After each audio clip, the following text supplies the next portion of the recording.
Welcome to Abolition Democracy 313 on Police Abolition. My name is Bernard Harcourt, and I welcome you this evening to discuss an issue of critical importance today, the abolition of the police. As you will recall, we explored at the last seminar, W.E.B. Du Bois's writings on abolition democracy from his magisterial 1935 book, Black Reconstruction in America, as well as Angela Davis's reflections on abolition democracy in her interviews published under that name in 2005.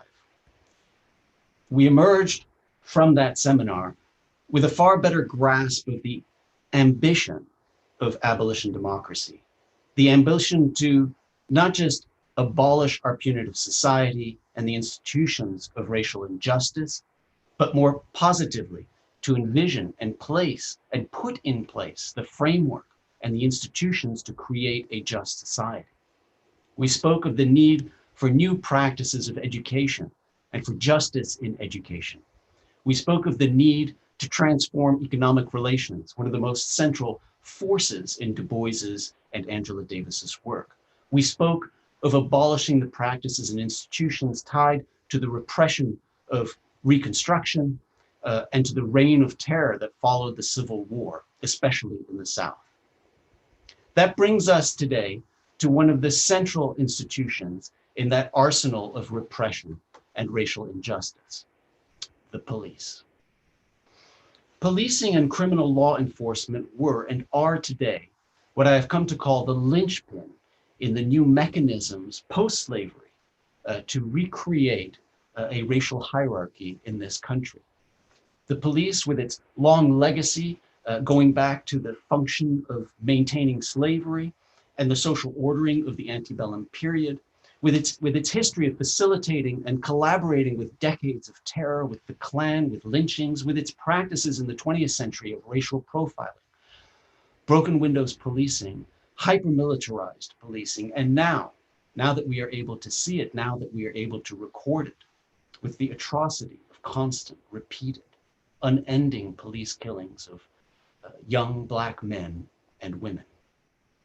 The police, with all this history, has become a central mechanism to maintain our caste society. Now, you will recall from last session, W.E.B. Du Bois detailing the reign of terror after the Civil War, how the South looked backwards to reenact the conditions of slavery, how it relied on the Black codes and the Klan and armed militia, how it sought to establish, in the words of Carl Schutz, a new form of servitude. The period after the Civil War was truly a reign of terror.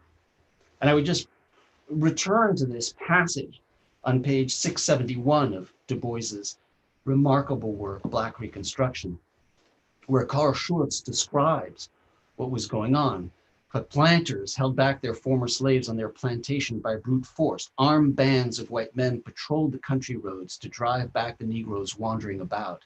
Dead bodies of murdered Negroes were found on and near the highways and byways. Gruesome reports came from the hospitals. Reports of colored men and women whose ears had been cut off, whose skulls had been broken by blows, whose bodies had been slashed by knives and lacerated with scourges. A number of such cases I had occasion to examine myself. A veritable reign of terror prevailed in many parts. As Du Bois himself would write, war may go on more secretly, more spasmodically, and yet as truly as before the peace. Tonight we explore the legacy of that reign of terror and its continuities today. The continuities that are so brilliantly captured by the artist Dred Scott in his artistic rendition of the earlier famous flag that flew from the offices of the NAACP in New York City. That older flag, you'll recall, remember it bore the words, "A man was lynched today." And it was flown from the national headquarters of the National Association for the Advancement of Colored People between 1920 and 1938 to mark a lynching that had happened in this country. Dred Scott was inspired to create this artwork after the 2015 shooting and killing of Walter Scott, an unarmed Black man stopped for a traffic violation, shot dead while he was running from a police officer in South Carolina. 996 people to date have been shot and killed by police in the United States in the past year. The numbers are generally over 1,000 per year. Breonna Taylor, George Floyd.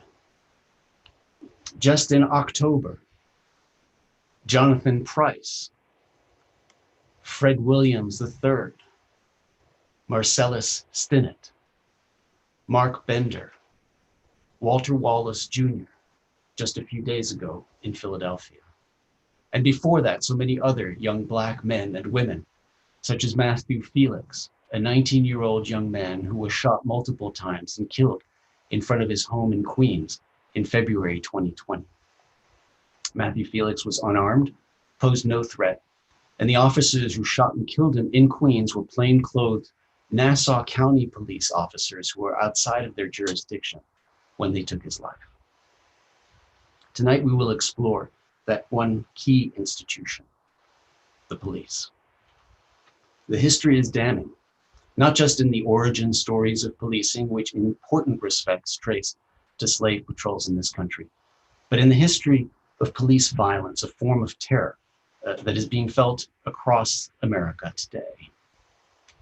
Never before in American history has the call to defund and abolish the police resonated so loudly across the country. The previous wave of police killings in 2014 gave birth to the Black Lives Matter movement, but the most recent wave of police killings in 2020 has prompted an unprecedented soul searching in America, and actually across the globe as well, on the very existence of the police. And it has turned police abolition into almost a mainstream idea. Now, for many, abolition is something we have grown into, as we will discuss tonight. Whether it is in the context of the death penalty or of prisons or of policing, many of us were not born abolitionists, but got there through circuitous paths. As Derecka Purnell writes in her Atlantic essay, police abolition, she says, initially repulsed me. The idea seemed white and utopic. I'd seen too much sexual violence and buried too many friends to consider getting rid of police in St. Louis, let alone the nation. But like Derecka Purnell, many have now given up on reform and now embrace abolition. The paths there are very different. For some, it was through the civil rights movement and Know Your Rights initiatives. Amna Akbar will speak poignantly about her journey to abolition from her earlier work as a lawyer, apprising different communities of their rights in their constant interaction with the police. For others, it was through critiques of broken windows policing. Alex Vitale writes powerfully about his abolition journey, advocating for the homeless 30 years ago and being confronted by the criminalization of poverty and the assault of misdemeanor arrests under broken windows policing. Josmar Trujillo as well began fighting against broken windows policing decades ago. Actually, that's how we first met, probably 2 decades ago. For others, it's the constant terrifying drumbeat of police killings of Black young women and men. For many, it's the futility of reforms. Abolition comes with many origin stories, and now more than ever, it is a path that we need to explore, to critically examine, and to forge. And to think with us tonight about this path, we have an extraordinary panel of critical thinkers and activists, and I'd like to welcome them now and introduce them. First, I'd like to welcome Amna Akbar, who is a friend and professor of law at Ohio State University. She's been one of the thought leaders in moving law and legal reform towards social movements, to working with social movements and to embrace abolition. A brilliant critical thinker, Amna Akbar has been writing prolifically about defunding police and challenging the punitive state. You've read her piece in the New York Times. You've read her article for today in Abolitionist Horizon for police reform. And I'm especially delighted to welcome Amna back to Columbia because she received her BA from Barnard College, and to New York because before going into academia, she was a staff attorney at the Queen's Legal Service Corp in a community-based battered women's project. So welcome, Amna. I'm also delighted to welcome this evening Derecka Purnell, who is a human rights lawyer, a writer, and an organizer. She works to end police and prison violence by providing legal assistance, research, and trainings to community-based organizations through an abolitionist framework. She was a Skadden Fellow before, and she helped build the Justice Project at Advancement Project's national office. And her advocacy effort there led to the dismissal of over 3,000 cases based on unconstitutional police practices. Derecka Purnell also organized the founding steering committee for Law for Black Lives, which is a growing network of 5,000 law students, lawyers, and legal workers to support social movements. And most recently, in the wake of the coronavirus pandemic, Derecka Purnell co-created the COVID-19 Policing Project at the Community Resource Hub for Safety Accountability, and she's a contributor to the 8 to Abolition organizing tool. Welcome, Derecka. Josmar Trujillo also joins us, and I'm thrilled. He's a writer, an activist, an organizer, and a parent based in New York City, and a dear friend and collaborator for many years now. Josmar has organized around policing, especially broken windows policing, for several decades, as well as around education and disaster recovery. He currently organizes with the Coalition to End Broken Windows. He has written for the Village Voice, the New York Daily News, Newsday, the Gothamist, Cranes, Truth Out, School Book. He is a recurring columns at AMM in New York, NY, and City Limits, which is the piece that's on our website, and he writes at the Huffington Post and Fairness and Accuracy Reporting. He lives in Spanish Harlem, and he has 2 amazing and beautiful sons. Alex Vitale also joins us. He is a professor of sociology and coordinator of the Police and Social Justice Project at Brooklyn College. He has spent the last 25 years writing about policing, and he's the author of The End of Policing, which is a book that we're going to talk about this evening, a prescient book published in 2017. He was also the author of City of Disorder, How the Quality of Life Campaign Transformed New York Politics. And he's also a frequent essayist whose writings have appeared in the New York Times, The Nation, the New York Daily News, and USA Today. Now, before we start with that panel, though, we're going to be hearing from Samantha Felix. In the past month, the murders of George Floyd and Breonna Taylor have been the most visible reminders of police violence. But we often know less about other cases of police killings that are happening daily around us. And it's this pervasiveness of police violence that plays such a role in its ability to terrorize, oppress, and injure. For that reason, we wanted to open up this evening by discussing one of the cases you may not have heard about, to hold space for the experience that so many families go through in the days, months, and years after they have lost their loved one, as they seek justice and accountability from the government. This case involves the shooting death, the police homicide of Matthew Felix, who was shot and killed outside his home in Queens on February 25th, 2020. These stories, more often than not, speak to the ways that justice and accountability is denied and obstructed. These families are unfortunately experts on the way the system, from officers to prosecutors to elected officials, protects itself instead of citizens and enables this pattern of violence to continue. So tonight we are joined by Samantha Felix, Matthew Felix's sister. Samantha Felix is a 2011 Howard University graduate. Congratulations. She's the older sister of Matthew Felix, a 19-year-old, as I mentioned, who was murdered by Nassau County Police Department officers earlier this year. Since then, Samantha has joined the fight for social justice and for reform in this country. Now, I've also invited Ghislaine Pagès back. You'll all remember Ghislaine. Ghislaine was the former executive coordinator of the CCCCT, and now she's a current law student at NYU, and she has been deeply and intimately involved in the protests over police killings. And I've asked her to be in conversation with Samantha Felix. Samantha, welcome to Abolition Democracy. Please know that we all extend our deepest condolences to you and your family for the loss of your brother, Matthew. Ghislaine, welcome back to 1313. Let me now turn it over to you for a conversation with Samantha. I'll ask the other panelists to turn off their video, as I will, as you have a conversation with Samantha. Thank you.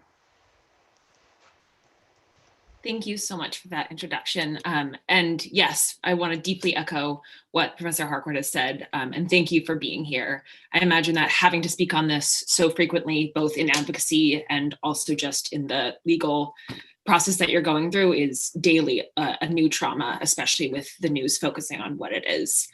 As Bernard mentioned, the issue of police violence is searingly intimate to you and your family. This should have never happened, and Matthew should still be here. And I was hoping that you could speak a little bit more on who Matthew was, who he was as a community member and as a brother and a son. Yeah, so Matthew was 19 when he was murdered by Nassau PD. He was actually going to celebrate his 20th birthday the following week.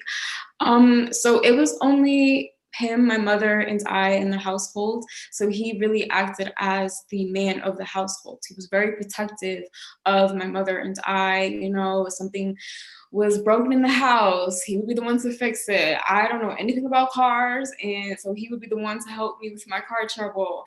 And as a community member, you know, when he was little, he was an altar boy. Eventually, you know, he grew out of that. He was into basketball, and then as he got older, he really took a loving for cars. He wanted to be a mechanic. And so he would be the one to kind of people would go to, I guess, you know, if they had like little problems with their cars, he would be the one to come and fix it for them. So. Thank you so much for sharing that. That sounds very like a very responsible, especially younger brother. Yeah. And so this is very recent for you and for your family, and it's obviously still developing in every single way.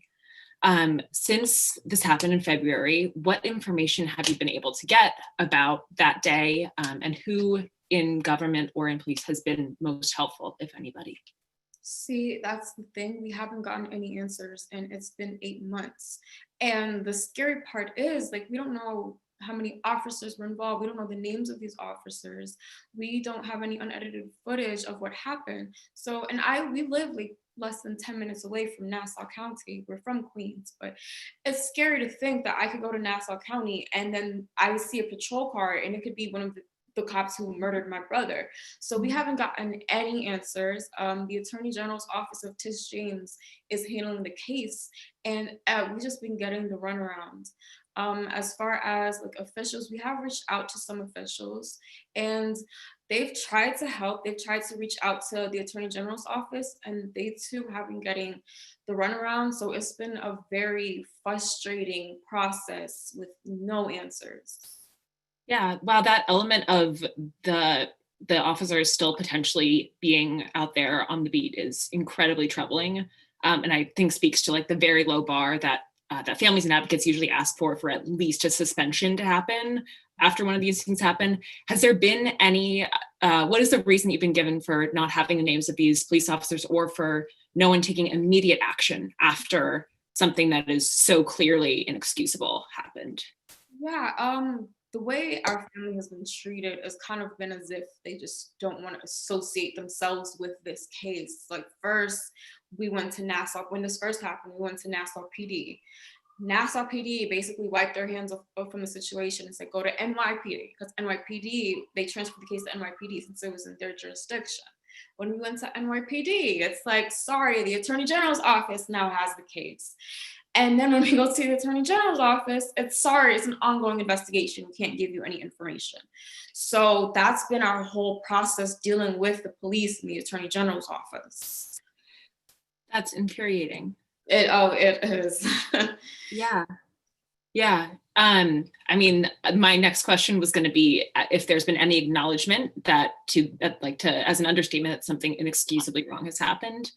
The Nassau County Police won't really engage with you, though, it sounds like. They weren't engaged with us at all. So, and it's frustrating because, like I said earlier, we don't even know what happened to these officers. Were they reprimanded? Are they on desk duty? Are they still out there? So at this point, we really don't know. And now it's just a fight for us to get some answers.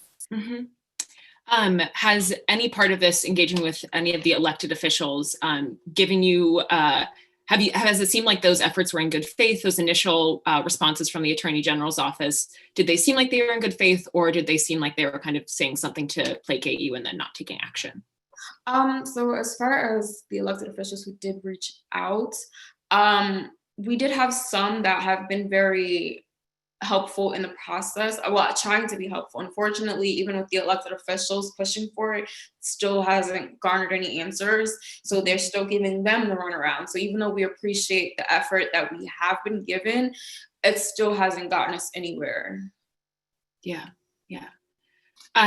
This happened in February, and then the more general issue of police violence, and especially the assassination of residents, has come to the forefront in the summer, which must have been a very bizarre and troubling and a little bit like too little too late experience, and another reminder of like how many more lives we have to lose before people pay attention. And elected officials like the Attorney General in New York, following a police homicide here, announced transparency measures and her commitment to families, providing as much information as possible. What has the experience of the country saying that it cares about this issue while directly seeing that that's not true been like for you? It's been super, super, I guess, heartbreaking, honestly, especially with Tish James. She did promise with the Daniel Prue case that, we're going to move with more transparency when it comes to these cases. And Matthew's case is a case that isn't as known. And it happened, unfortunately, February 25th, New York shut down, I believe, a week or two right after. So it kind of got swept under, the whole coronavirus and everything else going on. So a lot of people don't know about this case. And so it kind of feels as if just because people don't know as much about the case, this case doesn't matter as much, because we've reached out to Tish James, we sent her numerous emails. And if you're promising transparency for one family, it should be for all, not just for one. So with everything happening, it's been very difficult, especially because seeing the space that we are in this country, it makes it every day is harder for our family because we understand that pain. It's different for someone outside looking in, you could sympathize, but truly every time we hear about another murder, it puts me in a place because I truly understand. And that's a pain that I wouldn't wish on anyone. What would justice for Matthew at this point look like? How does the community that's watching tonight, or the activist community in New York, nationwide, worldwide, how do they support this, and what can they do? I don't think we could ever truly get justice for Matthew. He was only 19 years old. He had his whole life ahead of him, and he was just executed. They shot multiple times at his car and then dragged his lifeless body, and he laid on the street for God knows how long, like he was an animal. So I don't think true justice could ever be brought, but the closest thing we could get to justice is by knowing who these officers are, having these officers indicted and then actually put to prison. Because if I were to go outside and kill an unarmed 19-year-old, I would be in jail. So true justice would be to have these officers locked up and put away. And aside from that, I think that true justice would be not just for Matthew, but just in general, people to hear this story, people to just be more aware about what's going on in this country, and hopefully awareness will bring a better climate. We will be able to understand more. We'll be able to actually fight for reform. I think true justice would be to make sure that another 19-year-old kid is not murdered by the police. I think that's the only way we will get true justice, not just for Matthew, but for every Black boy and woman, not even just Black boys, even Black girls, Black women, Black men whose lives were cut short, to make sure that there isn't another name, because there have been way too many names. Absolutely. And you're absolutely right that there is no justice at this point when something like this happens. I want to point people watching tonight to two actions that you can take, though, and they're posted on this seminar's website, as well as if you go to change.org, they're also there. But one is the change.org petition related to this case, related to both releasing the footage, investigating this, and of course, holding the murderers accountable in this case. And then the other one is a really, really powerful resource as well, which is an email template that I think you put together for an email to the Attorney General's office. And that is, you've made it very accessible. People can just fill in their name and send it to the Attorney General's office. Yes. Yeah, is there anything you want to say about those resources? Other than that, no, but like I said, the Attorney General's, the link is going to be on the website. It takes literally 2 minutes. Just fill out your name and then just send it out to Tish James. We're hoping that these emails and this petition will apply more pressure, because they're not going to act until they see that the community is aware. So please, if you do have time, it takes probably at most 5 minutes at most. Mm-hmm. Well, thank you so much. And I'm also so sorry, as all of us. And I hope that this collectively can add to that pressure for accountability at the very least. And thank you for all of your work. Thank you. Thank you for having me. Thank you, Ghislaine. Thank you, Samantha. Stay on for a second. Thank you, Ghislaine. Thank you, Samantha, for sharing that with us. We are with you. We are with you. We hope that this is a way for more people to know about your situation and your brother's situation and to get involved. We've put all of the necessary information on our website, so people can click on the website and the resources to get to the petition. We've also put it in the chat box, and we're hoping that with more effort and more attention to Matthew's case, that you will get some answers. And even if we won't be able to achieve, well, we will achieve justice. We will achieve justice. We will. Thank you. Thank you, Samantha. Please stay on with us, and we're going to have a panel now to discuss issues of police abolition, and we're hoping that you'll join us for the conversation and to share your thoughts and your views.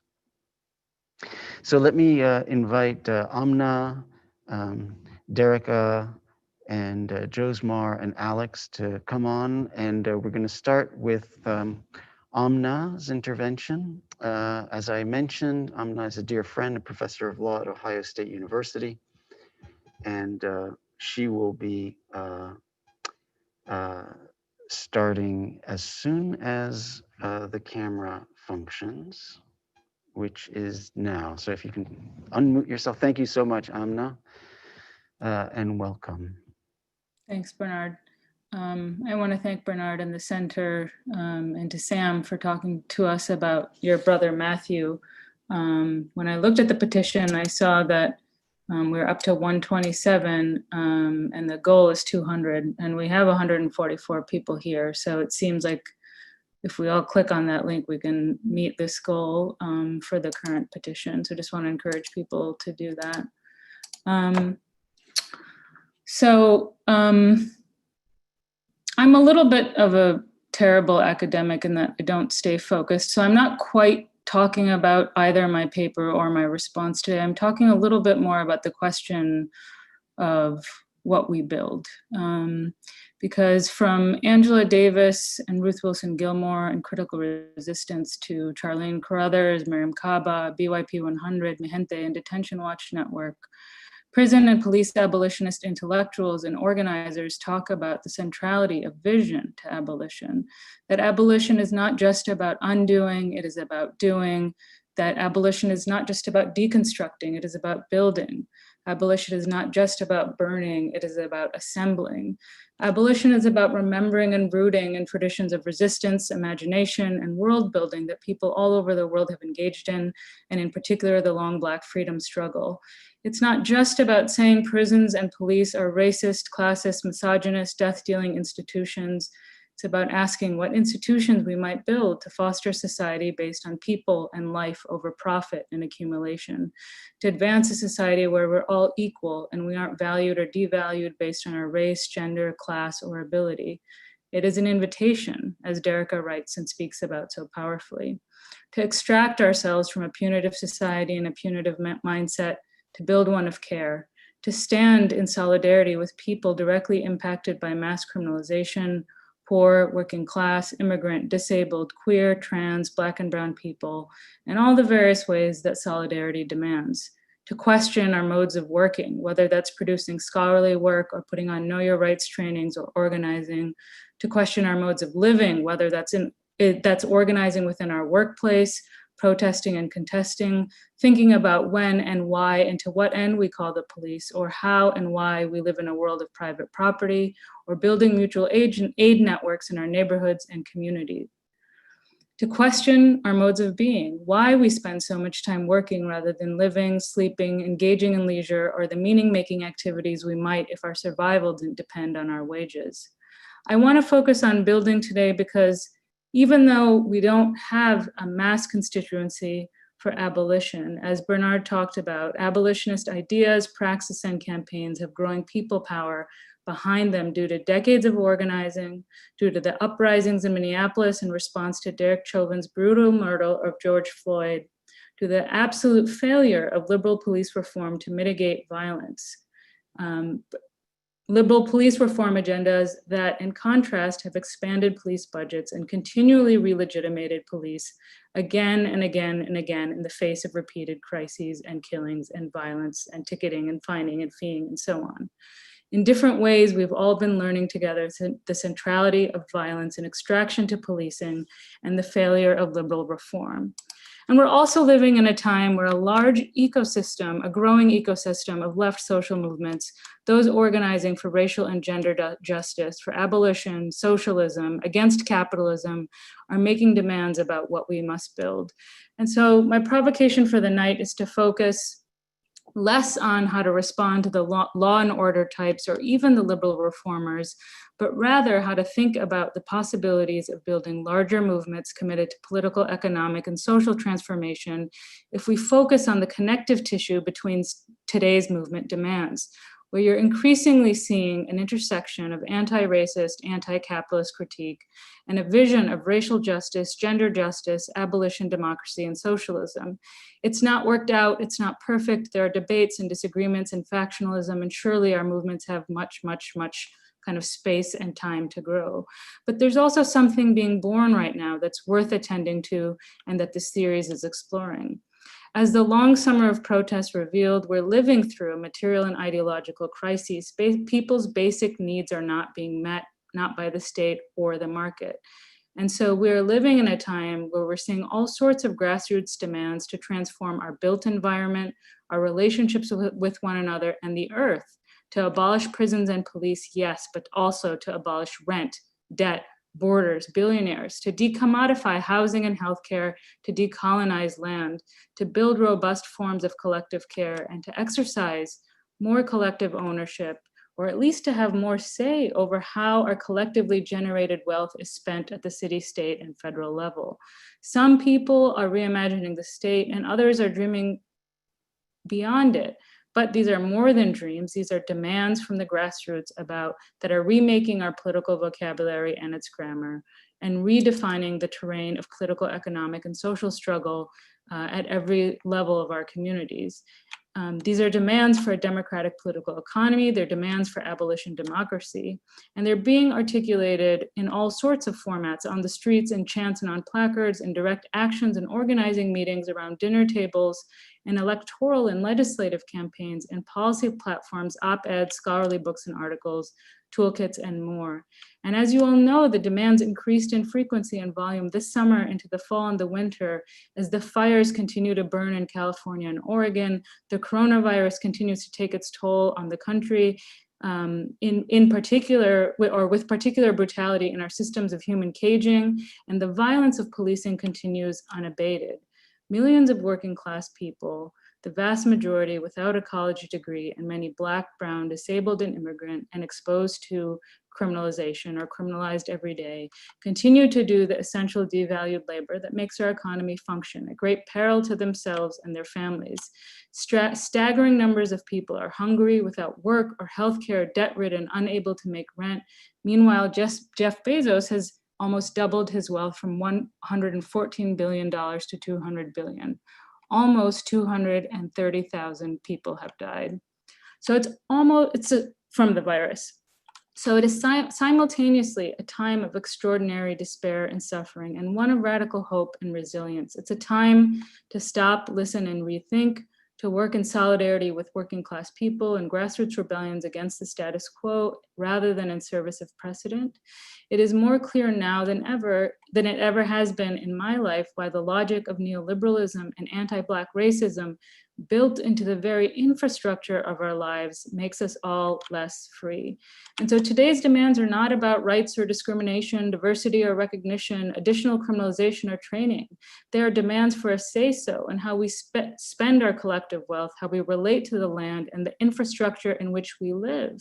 Do we build prisons and police training facilities, or do we build housing and schools? Today's movements provide an opportunity for us to practice our solidarity, to imagine bigger and bolder, to connect, defund the police, to cancel rent and the Green New Deal.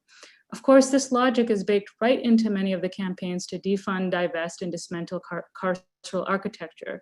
There are campaigns against the building of new jails and for the closing of old jails and detention centers all over the country, with recent victories in LA, St. Louis, Atlanta, and Seattle.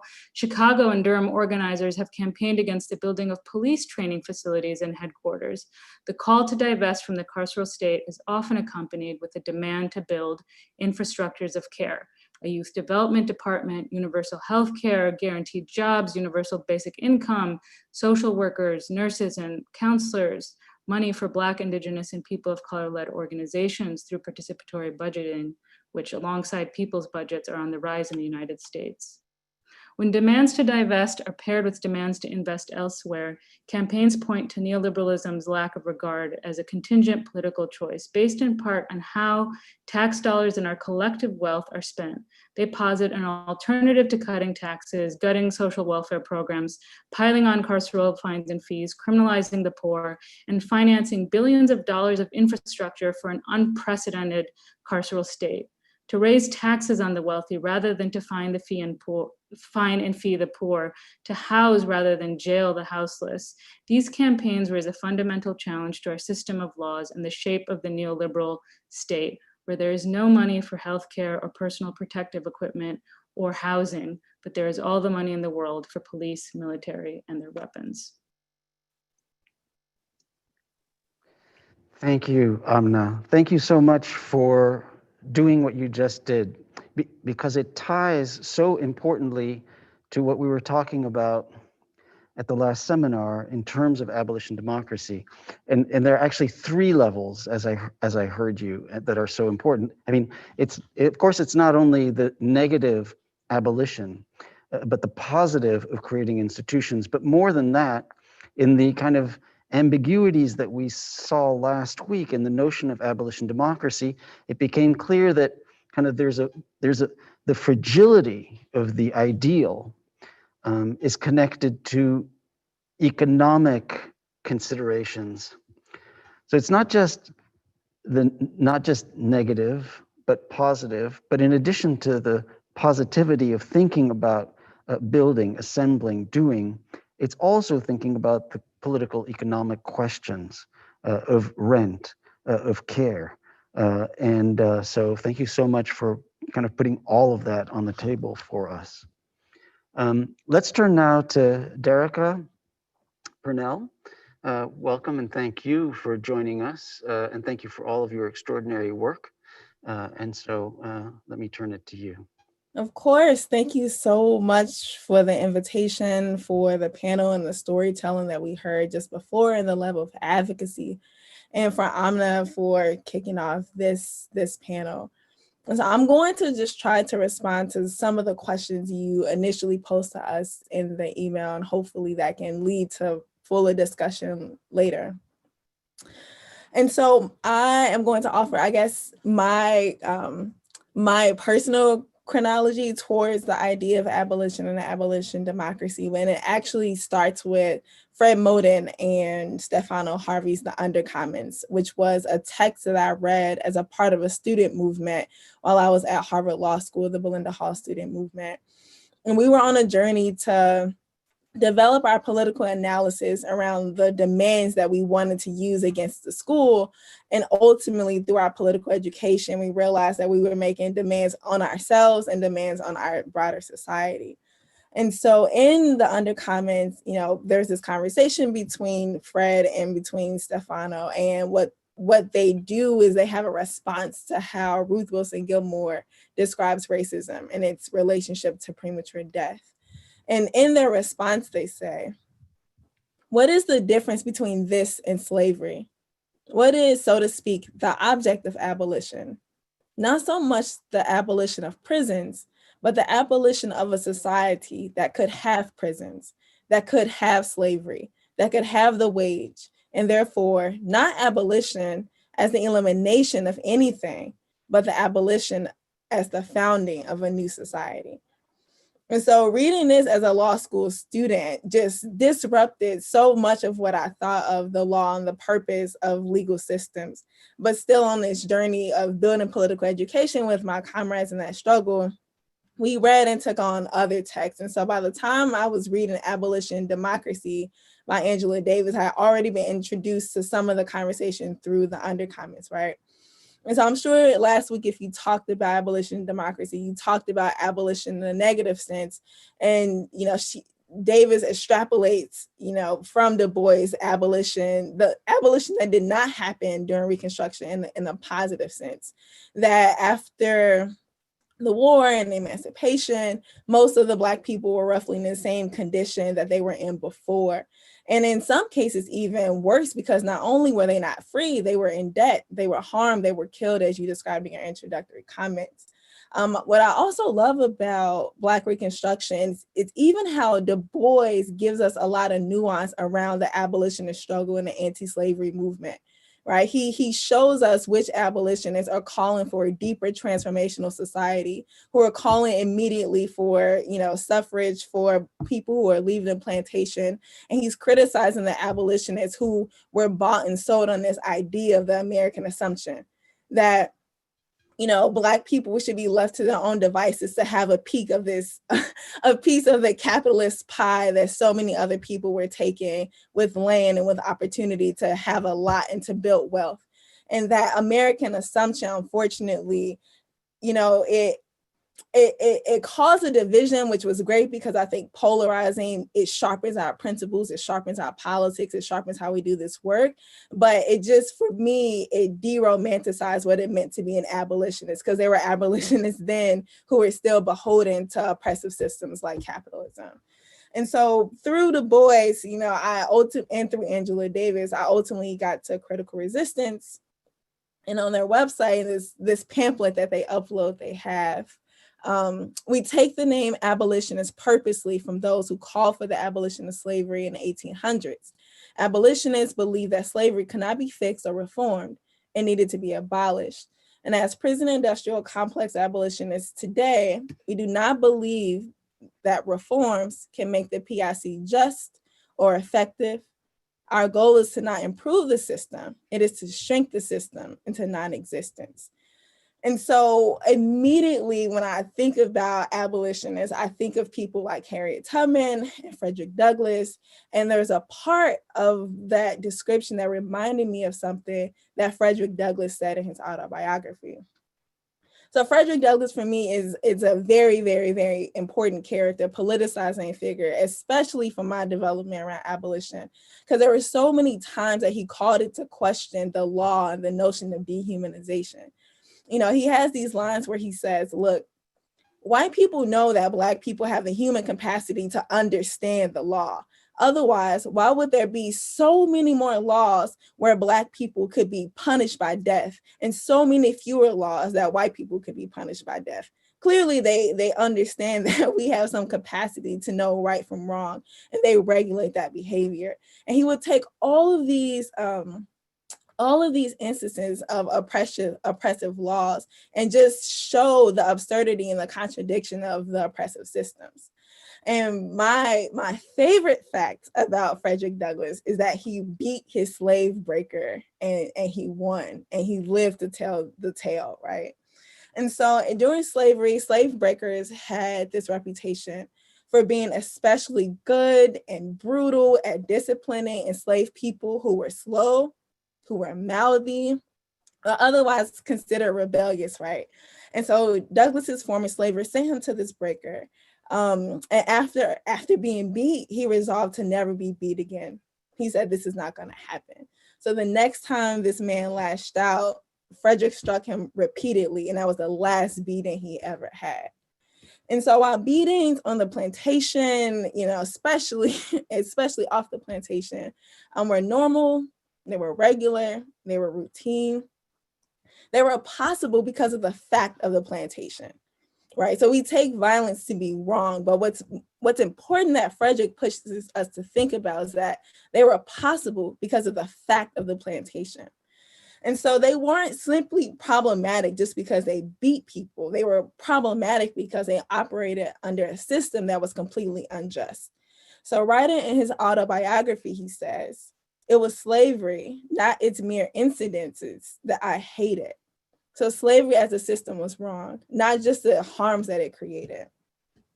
So Douglass is responsible for a lot of my beliefs around oppressive systems and the value of human life, right? So oppressive systems like slavery, capitalism, militarism, patriarchy, they create the conditions for mundane and spectacular acts of violence.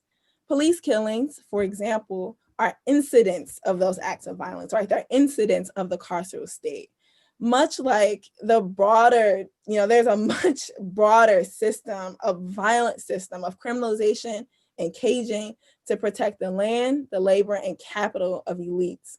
Shootings and chokeholds are the most popular incidents, and they're akin to whippings and lynchings that we know about from the past.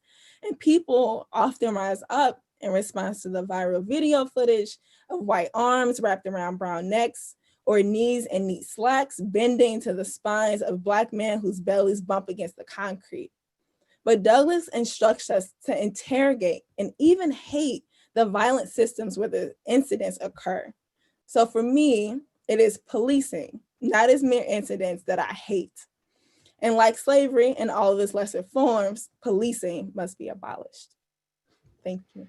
Thank you so much, Derecka. Thank you so much for first bringing in the historical perspective that allows us to understand the framework within which something like police violence occurs, right? In the same way in which it allows us to understand how in an earlier time a whipping would occur.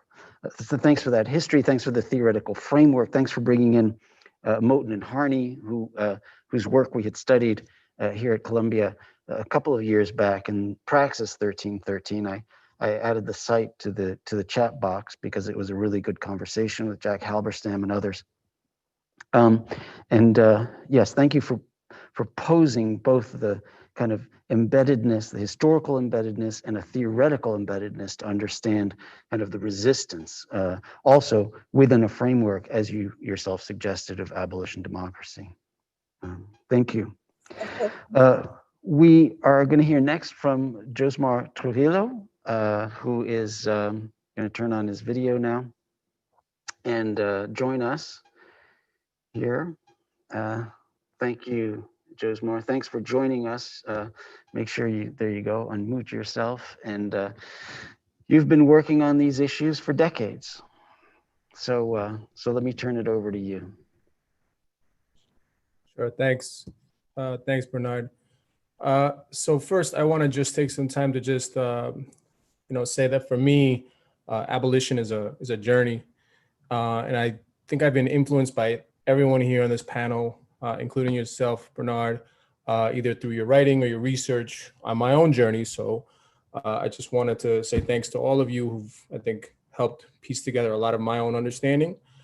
And I also wanted to acknowledge and kind of shout out so many of the grassroots groups across New York City and also across the country that aren't tied to kind of traditional nonprofit structures of reform, that have also inspired me, taught me, fought with me, and who laid the groundwork for what I think a lot of people saw this past spring, which was a mass uprising that has put abolition into the imaginations of a lot of people in a very short period of time. So having said that, tonight I want to talk a little bit about how to win. I don't have all the answers or even most of them, but I know one thing. For me, winning is about fighting. You can't win if you don't fight. So for me, winning is not a policy debate. It's not about being civil or polite, or sometimes winning people over with the persuasiveness of our arguments or our logic or even history. Because Lord knows in this country, some of those things aren't overly valued by many or by some. But I want to say that to win for me is about a knockdown, drag out fight. And I mean that at the local level and also at the national level, and to some extent at a global level. And in order to fight, you need to know who you're fighting. To abolish policing, we must know policing.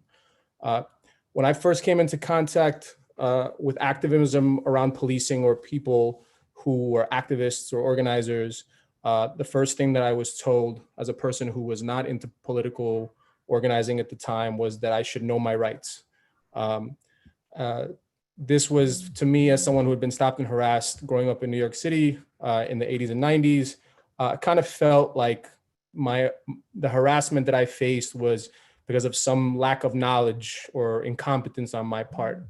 But what I realize now is that in the face of everything that now I know that we're facing, much more important than knowing our rights or knowing my rights is knowing my enemy. And I say the word enemy because I don't think we can mince words any longer. I think we can afford to answer on the issues that policing is a beast that fights us every day in what it takes from our communities, in how disproportionately it's represented in our budgets, in the money that we're supposed to be collectively putting towards a collective good. And also in the way that it kind of changes our opinions about each other by making us feel like we need to call 911 on each other, or hope for someone's incarceration or demise at the hands of police. So having said that, I want to talk a little bit about what I've come to understand about police. Police are evolving, and they are well on their way to a form of full spectrum dominance, which is a military term, but completely in line with what police are doing.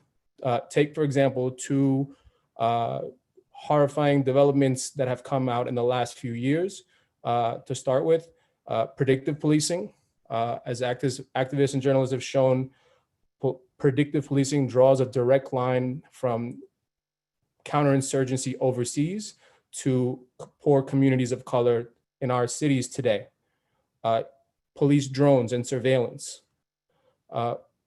I don't think there's anything I have to say other than there's robots in the sky that are controlled by police. I think that kind of speaks for itself. There's also an emerging trend towards something that we in New York are tracking called precision policing, which is also a militaristic word, like precise airstrikes. That is a buzzword police are using to describe militarized, large-scale sweeps in Black and Latin neighborhoods under the banner of fighting gangs. These are some of the things that were not around necessarily, or were not expansive in the way that they are now, just even a few years ago when I was first kind of learning about stop and frisk and broken windows, which kind of seem almost simple now, or at least just less complex in the face of these new forms of policing. but those are some of the tools that police have started to evolve in their toolbox. Another piece to understanding our enemy or understanding police as political institutions. The low-hanging fruit here are police unions, which are obvious in how they present their politics in the public eye.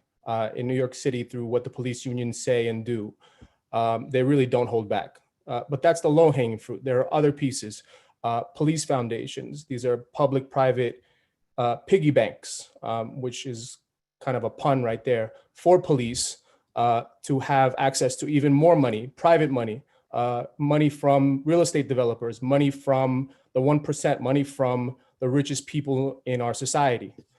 Then you have the concept of community policing. This is the public relations brand that, like Jason Voorhees, doesn't die. It keeps coming back over and over. Community policing in the 90s, community policing today, community policing forever. And it's nothing more than a public relations strategy that earns the police more money and more resources. You have the tropes of the war on cops or the Ferguson effect that is pushed out by the academic institutions that work alongside with police to create the sense that police are the ones under threat. Police are the ones who are being oppressed or having wars waged on them, not us, not people in the community, but they are the actual victims. It's a really interesting way of looking at things. And then there is a deeper conversation that I won't get into tonight, which is the intersection of policing and gentrification, which I think is important to understand, especially in urban cities. But it's kind of a deep dive that I won't get into tonight, but is also important to understanding how police respond to and see themselves in our society. So those are kind of some of the initial frameworks when I think about trying to understand what policing is today, and not just what policing has historically always been, which is always there as well. So now that I've covered some of the terrifying prospects, we can talk a little bit about some of the prospects for resistance. And when I say resistance, I mean real resistance, not corporate Democrat, fake progressive resistance, Inc. Types of resistance. Defund the police was obviously a genuine expression in the streets, in activist circles that had been growing for years, not just a few months ago. Groups in LA, Chicago, I can think of LA CAN and Stop LAPD Spying that have done a great job fighting back against some of the excesses of Los Angeles Police Department, pushing back some of the predictive policing aspirations. In 2016, 2017, I think it was mentioned earlier, there was the No Cop Academy campaign by organizers in Chicago. In New York, even before the defund fight from earlier this year, we had the No New NYPD campaign, which was to stop the hiring of 1,300 police officers. So these were all fights that were predicated around budgets and around resources for police. And so those things kind of laid the groundwork of what you saw this past spring, where people started to say, essentially, that we on the left need to starve the beast, and starving an actual beast, and actually using the money from starving those beasts to support, not cut as the right likes to do, but to support and feed programs of social uplift. So starving the beast became, I can think the term in my head, a way to actually defang or defund police. So those are some of the good prospects that came up in the last couple of months. But there are other things that people have done for years that I also wanted to highlight: cop watching, organized patrols to actually document and watch police, which exemplify community-based interventions to actually make safety in our community, to take away the monopoly that police have over the idea of what safety is. You have people who organize and dedicate their time and volunteer their time to recording and monitoring police. In New York City, we had a campaign which was a direct response to broken windows policing called Swipe It Forward, where we raised money and went out and bought Metro cards and swiped people in ourselves so that we didn't have police criminalizing poverty, arresting people for jumping a turnstile, fining people for jumping a turnstile. So those are direct community interventions that I think can be replicated and can also help people understand that we don't have to wait for the police or for society at large to do the right thing, that you can make interventions in your everyday life. Other steps I think that are important, that I think are really essential, is understanding that there is no such thing as police accountability without political accountability, and understanding that this is a political fight.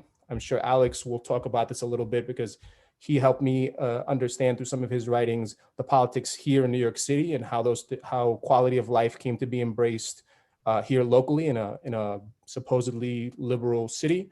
And I think that's really important to understand political accountability. And I say that even accountability maybe being too weak of a word for the present moment, but there can be no police accountability until we look at the political establishment that empowers them. So how do we understand that? Who are the politicians that are voting for increased or bloated police budgets? How do we make police budgets a toxic issue, a toxic political issue for them? What do we do with how do we understand the community voices that are used to uphold police superiority in our neighborhoods? The ones that police use to say that we need, that the community wants police, wants more policing, needs more police, wants more cops.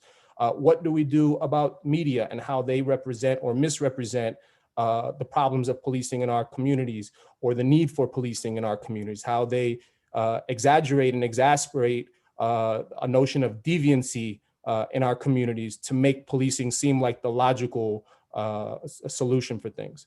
So these are some of the questions that I think when people ask, how do we get to abolition? These are some of the specific questions that I think when we want to take ourselves from theory to practice and to having our feet on the ground or boots on the ground when we fight, we need to ask these questions. We need to emulate these tactics. We need to expand on these tactics. And we also need to go beyond the point where we ask if abolition is feasible, and just know that it is, understanding that this is not a moment in time. This is something that history has led up to. There was a time when no one could imagine that we could have medicine without blood-sucking leeches. There was a time when no one could see a society where we didn't have kings and queens, and yet here we are. So what first step can we take towards abolition? Is I think we need to see all of these things and know that we can win, and also be very focused and very specific on how we win. Thank you, Josmar. Thank you so much. That's really inspiring. And that was really rich. And I really want to continue to explore with you the relationship between theory and praxis, right? And the way in which you kind of framed things in terms of enemy, knowing the enemy, knowing the beast is particularly interesting. Just 1 second before I turn over to Alex, I mean, in my research on kind of like the relationship between broken windows policing on the one hand and kind of counterinsurgency policing, militarized policing that we see today, you know, I came across this language, and it was a remarkable warfare language associated actually with the broken windows policing, right? So that language, I mean, Jack Maple, who was one of the, you know, the right-hand man of Bratton, Bill Bratton, and who was one of the kind of main architects of broken windows policing here in New York, referred to broken windows policing as all-out war. I mean, those are his terms, you know, and Bratton, he said, Maple said, clearly communicated a revolutionary goal to win the war on crime, right? And so, and in his own descriptions of broken windows policing, Maple referred repeatedly to war strategists from, you know, Sun Tzu to Hannibal, to Lord Nelson at Trafalgar, to General Patton, to Napoleon, and it appears over and over. In fact, here's a little passage from Maple's book where he writes, Bratton was our General C. Marshall, the man of vision who shook the U.S. Armed Forces out of their sleep in 1941 and demonstrated an infallible instinct for identifying talent. Chief of Department John Timoney was our Eisenhower. as respected by the soldiers in the field as he was knowledgeable about the intricacies of managing a mammoth fighting organization. Chief of Patrol Louis Anemone was our Patton, a tireless motivator and brilliant field strategist who could move ground forces at warp speed. So what's so fascinating is that you're in a sense acknowledging, right, something that exists out there, which is that through the broken windows policing efforts beginning in the mid-1990s, there began to be a war mentality, an us against them, an enemy mentality of fighting the enemy. That is, as you suggest, a reality in the relations to policing today, right? And so, of course, when you internalize that, I mean, when you take that on and recognize it, what you're doing in effect is just, you're just kind of, you know, you're just recognizing the very language, the discourse, and the reality that was put in place, you know, starting in the 1990s, really. So that's really fascinating. Yep. And I'll just add that, you know, for me, understanding, being kind of a student of history and reading some of those things, because some of those happened when I was probably 12 or 13 years old, but knowing, you know, I remember in the 90s, the issues with police have always been there, right? I sometimes feel like it's like Groundhog Day, where some of this thing is just repeating on repeat, right? And it's cyclical. And for people who are older, I'm sure it's probably even more of that. But I remember during that time in the 90s when all of this was ramping up, feeling that, not quite knowing how to describe it, not quite knowing the right words, but feeling that something was happening to New York City and something was happening to the country, where police were becoming, I think, a bigger presence in my life at a personal level, but we're also institutionally, I think, taking a place in our society that was gonna, I think, reshape how I live my life. Right. Because in part, the whole strategy was to infiltrate and increase contact with certain communities, right, of color. I mean, it was just a designated strategy just to get more contact, more day-to-day contact with misdemeanor arrests, more information, more warrants, etc. All right, and of course, Alex, Vitale, you wrote The End of Policing 2017, but you were there at the beginning. We were both thinking about broken windows policing and critiquing it back in the 1990s. And so you've seen this whole arc, and you've seen the arc and the arcs and the repeated reform attempts and language of reform. And basically you've come to the position in this it's a prescient book from 2017, and because it talks to us so much today. But go ahead. Why don't you take it away? Take it away. Okay, thank you, Bernard, so much for the invitation and to be in dialogue with all these amazing folks on the panel who I feel very fortunate to be in political community with. Josmar cracks me up every day. Yesterday it was don't drink the blue Kool-Aid that the media is selling you, and today it was we should understand police foundations as piggy banks. So, but more importantly, he's really been central figure in keeping me grounded in the movements in the communities that have been most intensively impacted by this system, and to keep our eyes focused on organizing to build power. And that's so central. It's tough going after all these speakers, and I've been furiously scribbling some notes so that I don't just repeat all these amazing insights that have been delivered. And I think I want to start just to respond to a couple of things, Bernard, in your blog post for tonight's conversation. I think there's been some difficulty in interpreting the beginning of the conclusion of the book. And so I sometimes have it quoted back to me as just as an enabling of a reform discourse, because it starts by saying, of course, you know, we need police to not be racist and not be violent and to be properly trained.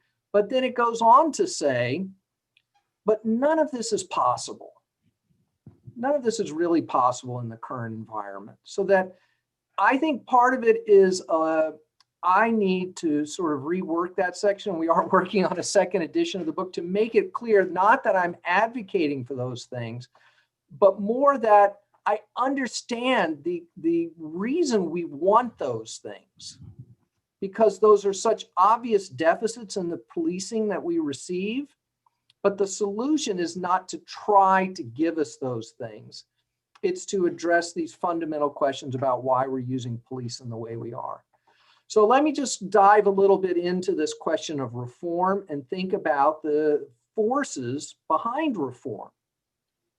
So of course, after the police killings of Mike Brown and Eric Garner and Tamir Rice and so many others, we were told that things were going to get fixed. We were going to reform policing. Obama created his task force on 21st century policing and staffed it up with all these elite thinkers and Justice Department officials and civil rights folks. And basically what won the day in that conversation was a discourse around procedural justice.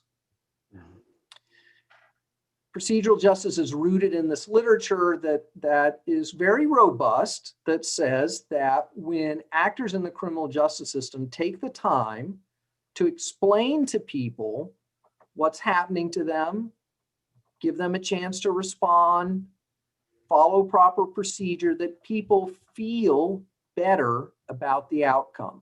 This is crucial. They feel better about the outcome, whether or not they get a ticket in a traffic stop, whether or not the judge gives them a fine, they feel better. And this is very robust. This has been tested in courts and traffic stops and all kinds of settings, but totally irrelevant to fixing policing, totally irrelevant. And we can see this, right? Let's look at Minneapolis. Minneapolis was held out as a shining star of police reform. They got special grants from the DOJ. People came in and did all kinds of police community encounter sessions. In 2018, they published a glossy brochure outlaying all the different ways they had embraced procedural justice. The officers involved in the killing of George Floyd had had implicit bias training, de-escalation training, mindfulness training. We're wearing body cameras. We're operating under a new use of force policy that on paper said that sanctity of life was job number one. They were operating under a new policy that required that officers intervene if they saw one of their fellow officers engaged in misconduct, especially if it threatened the sanctity of life. They were operating under an early warning system designed to identify potentially harmful, abusive officers. And none of it made any difference. None of it. And after 5-6 years of procedural reforms, police continue to kill over 1,000 people a year. We continue to have terrible cases like the one in Philadelphia 2 days ago. And we have to ask why. Why do we persist in hearing from certain quarters this idea that we can just fix policing with another training program and yet more body cameras? It's like, oh, well, they just didn't do quite enough of it, right? So, but actually the problem is much deeper than this. And it goes to the fundamental misunderstanding about the nature of policing and their role in society. I was very graciously given a paper to read by someone who's in this police reform camp. And he asked me to look it over, which I've been doing. And there is just a fundamental difference of worldview here. What that paper rested on was a framework of a kind of liberal fantasy about what American democracy is. It's government by consent, and the police are there to enforce the law in a way that makes us all free and safe, and that what we need is to restore trust in the police create public confidence in the police so that they can more effectively enforce the law that benefits us all. And this is a profound erasure of the actual nature of American society, which is rooted in profound or regimes of profound abuse and exploitation, whether it's settler colonialism or slavery or the gross abuses of industrial production. And of course, these are exactly the social forces that bring about modern policing. The Charleston City Watch and Guard, slave patrols, the Texas Rangers, the Pennsylvania State Police, modeled on the U.S. occupation forces in the Philippines. That is the origin of policing, to suppress unions, to suppress labor, to suppress slave revolts, to exterminate indigenous populations, to make way for white settlement. But this view of the world is so anathema to liberals. Some of them have had a historical reckoning. They will talk about, oh yes, slavery was bad. And we should remember that slavery had something to do with the history of policing, and we should have some community meetings to discuss this. But what they don't want to discuss is the way in which policing today is still actively involved in the production of racialized regimes of exploitation.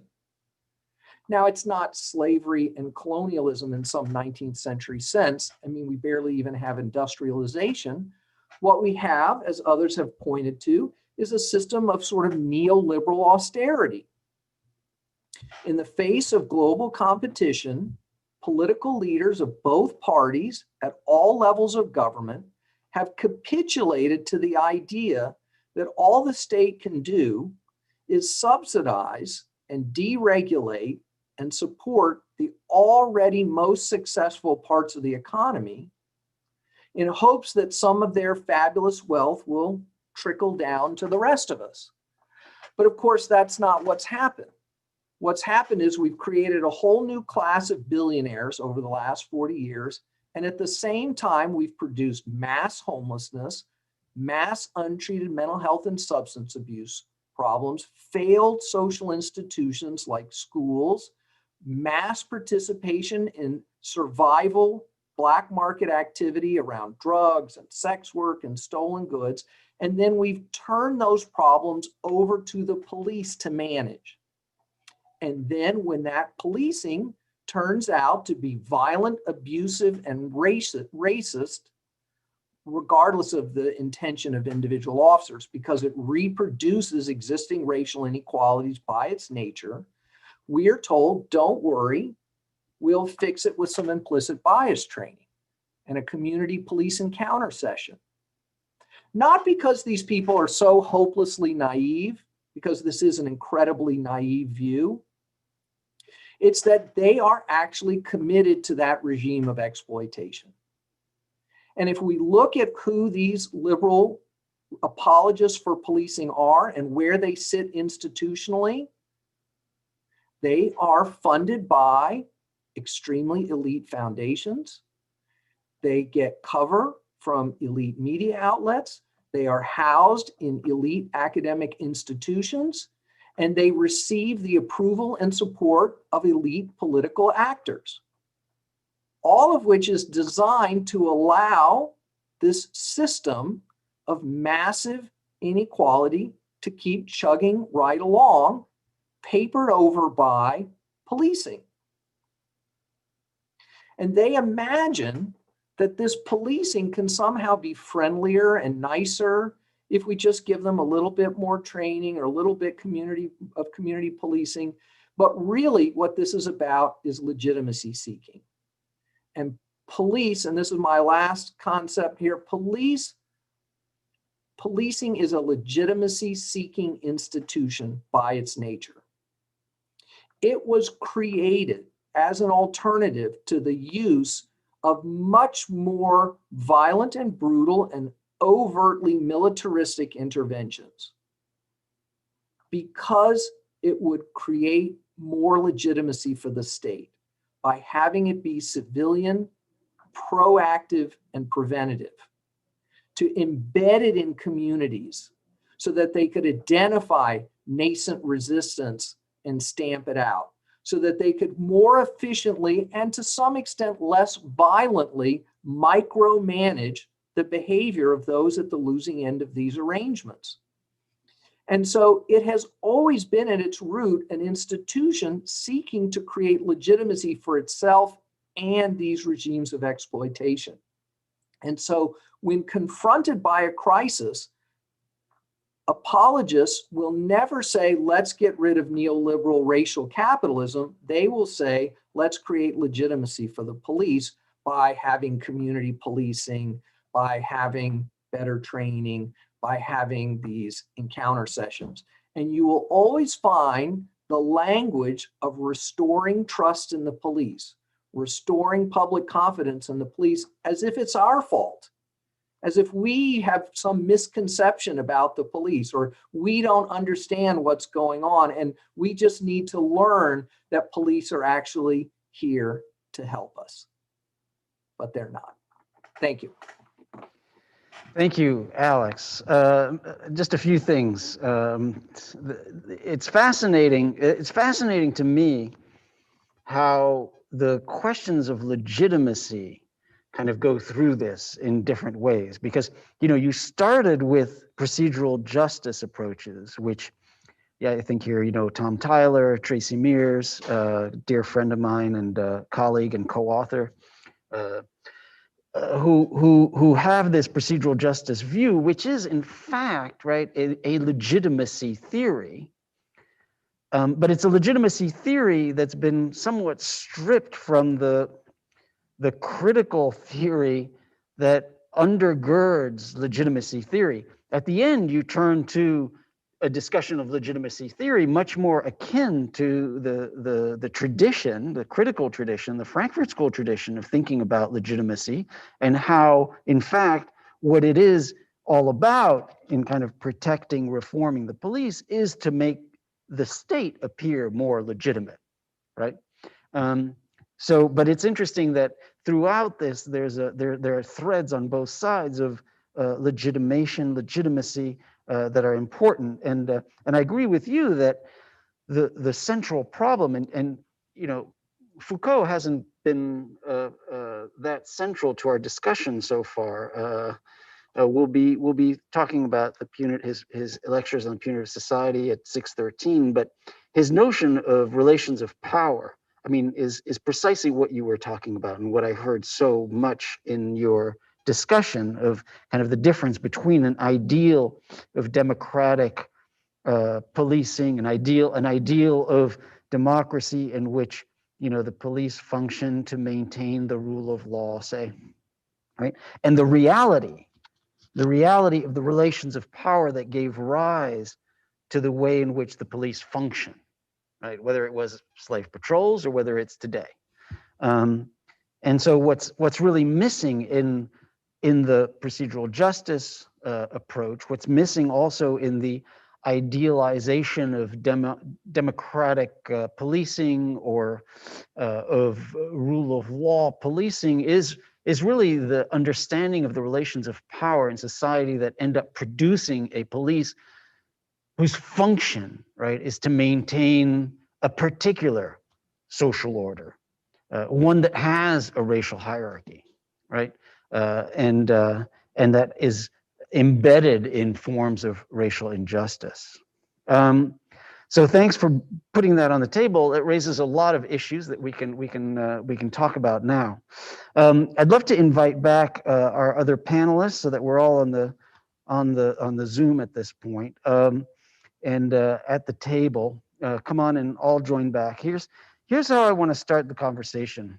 In part, it has to do with the older-fashioned way in which we spoke about policing versus the newer way in which we speak about policing today. Thanks, and thanks for coming back, Samantha and Ghislaine and Derecka and Amna and Josmar. Thank you.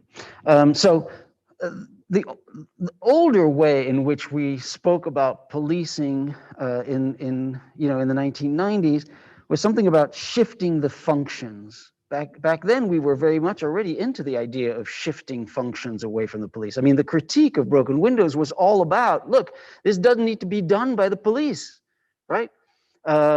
I mean, that was, back in 1990, we were saying that. It's just these things don't need to be done by the police. If you got a problem with someone who mental health problems, if you have a person who's, acting, differently on the street, you can have a mental health squad. If you got problems with graffiti, you can call the sanitation department. If you got problems with people jumping the turnstile, you can just build a different turnstile or swipe forward and find ways of doing that. If you got issues with someone who's homeless, then you should call housing services, right? I mean, back then it was already this idea that, all these things don't need the police, although it wasn't spoken in the language of abolition. It was spoken in the language of, this doesn't need to be the police's matter. Now, and in the introductory note that I added for our conversation, the question became, but there always seemed to be this remainder, which was something about violence, something about, stopping violence. And that always had to be what what the function of the police would be, even if you could get rid of, and Chicago did get rid of graffiti arrests, and they just used the sanitation department. They had a truck that went around and, painted the walls whenever there was graffiti or whatnot. But there was always that remainder. And so, and what I tried to argue in my piece was that basically that last function of kind of dealing with violence can be dealt with through violence interrupter models, community models that deal with when violence erupts or happens, etc. Now that, I take it, Josmar, to a certain extent, that's a kind of a logical argument, and in part you wanted to kind of put those aside. So I want to hear you a little bit on that, whether whether we can think about this in a certain way that is not just strategic, that is not just practice, okay, and whether we can make that argument, whether it's worth it or not. Amna, to you, and the question, and maybe also Alex, the question is going to be, is that enough though? Because it's more than just shifting those functions, I take it. I mean, we here are talking about, and Derecka as well, we're talking about greater economic transformation, right? I mean, attacking the beast of neoliberalism and which is at the root in terms of the relations of power that produces all of this. So would it be enough to kind of move those functions away, or is that just too much? Is that just a defunding policy? One question for all of you actually is the word defunding, which I find problematic because too many people can wrap their arms around it and become, think that they've got some kind of consensus when in fact they don't. And Samantha and Ghislaine, in terms of our conversation, I want to try and understand how those kinds of arguments in terms of shifting those functions would help us think about justice, right? Help us think about justice for the most impacted folks. Okay, so I like to use that as a first way into the conversation. I realize each one of you has a particular take on it, but the basic question is, we used to talk simply about shifting functions. Now we talk about abolition, and what is the relationship? Does it make sense to? Are we in is this a different conversation or is this the same thing? Josmar, you want to kick us off, and then? Yeah. So, I mean, I'll say that what we're doing this spring, I think, was there was moments as recently as 2014 with Ferguson and in some parts of the country where I guess you could say that was a lot of people's first introduction to the concept of Black Lives Matter or the Black Lives Matter movement that I think pushed people to a level maybe that they weren't at before. And then this recent moment pushed people, I think, to a point where they realized that even the radical notions that they had, like we need body cameras or we need, you know, this, that, or whatever other reform ideas were thrown out at the time, actually that wasn't enough. And so people were pushed to think even deeper. So I think that we just have to take advantage of the momentum that is pushing people to understanding that the problem is a lot bigger than they initially thought, and that the lift is going to be a much bigger lift in their own minds to a certain extent than they had thought. That we should push that and say what we want, which is abolition, not what we think that we can get, but what we want, and not, you know, think of things in terms of like, what will people see as, oh, this is serious and this is doable and this is, and just think of what we want and just go out and say it and fight for it and fight explicitly for it. And to your question about like the relation. That's really interesting. I mean, that is a kind of like historical strategic argument, really. I mean, in other words, it's this is a moment where we can have a conversation that we couldn't have before.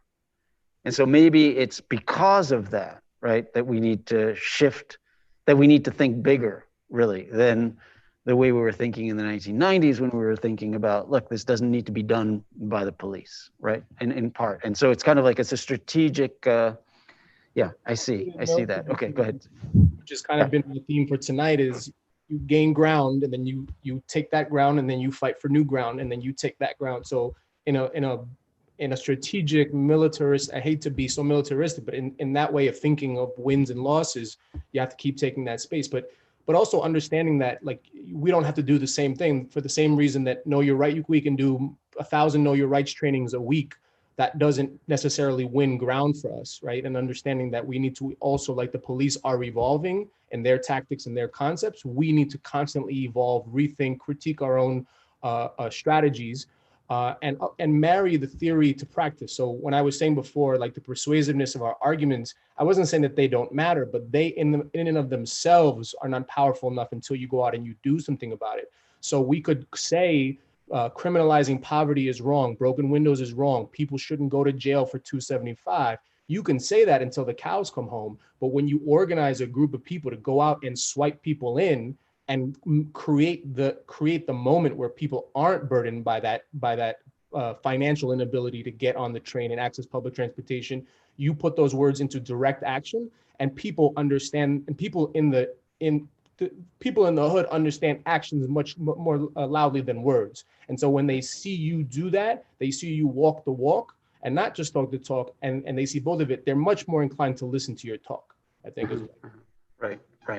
Amna, I'm gonna get you, and then I wanna go to Derecka and Alex, and then Sam and Ghislaine. Amna, of course, you're thinking, 1990s, you weren't even born in the 1990s, right? I mean, most of you, everybody else on here. That was when I was reading your articles. So it's like such old history. But although you started your essay in this fascinating way that tied to what Josmar was talking about, and actually there was a fascinating conversation, I thought, the silent conversation about Know Your Rights, right? Which was how you came into this, really, in a way.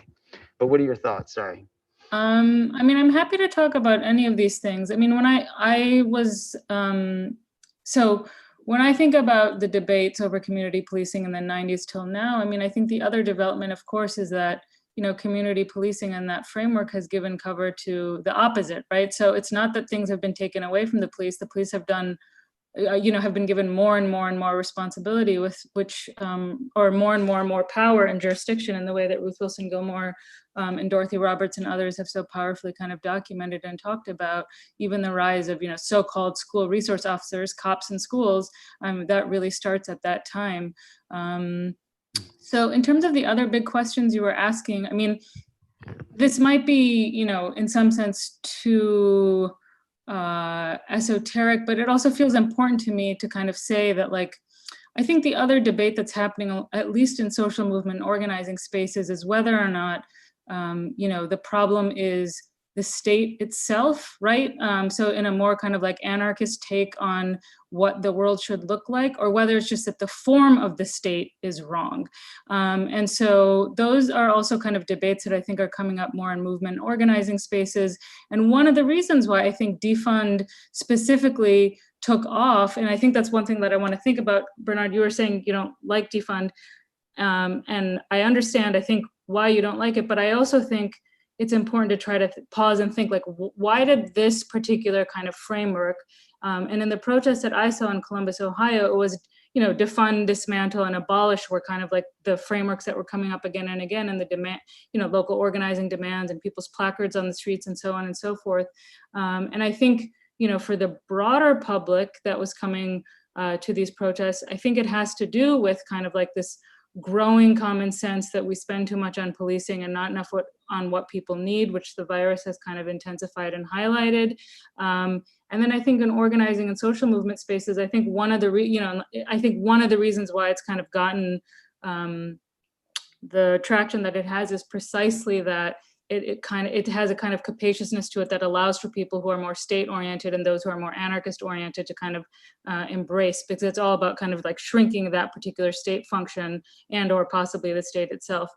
Okay, and then the last thing I want to say is just this, which is like, you know, many abolitionist organizers and thinkers write about, you know, like, you know, part of the problem, and Bernard, you've written about this too, part of the problem of criminalization is that, you know, we respond to all form of social problem with police and prisons. And if in fact, we have many different, you know, kind of social problems, and we need to pay attention to the variety of them, what their roots are, and attend to their specificity. And so in that sense, I think it's also important to think about, you know, you were asking, how do we respond to like what's left or whatever, is that, you know, there's like one question of like, how do we provide for basic human need, right? Because there's all sorts of criminalization of like people, you know, houseless people camping out in public space, or people having to steal food in order to meet their basic needs, and so on and so forth. All of those things are criminalized right now. And I think in an abolitionist imagination, you could imagine, like, so the Dream Defender says defund police, provide basic income, universal basic income.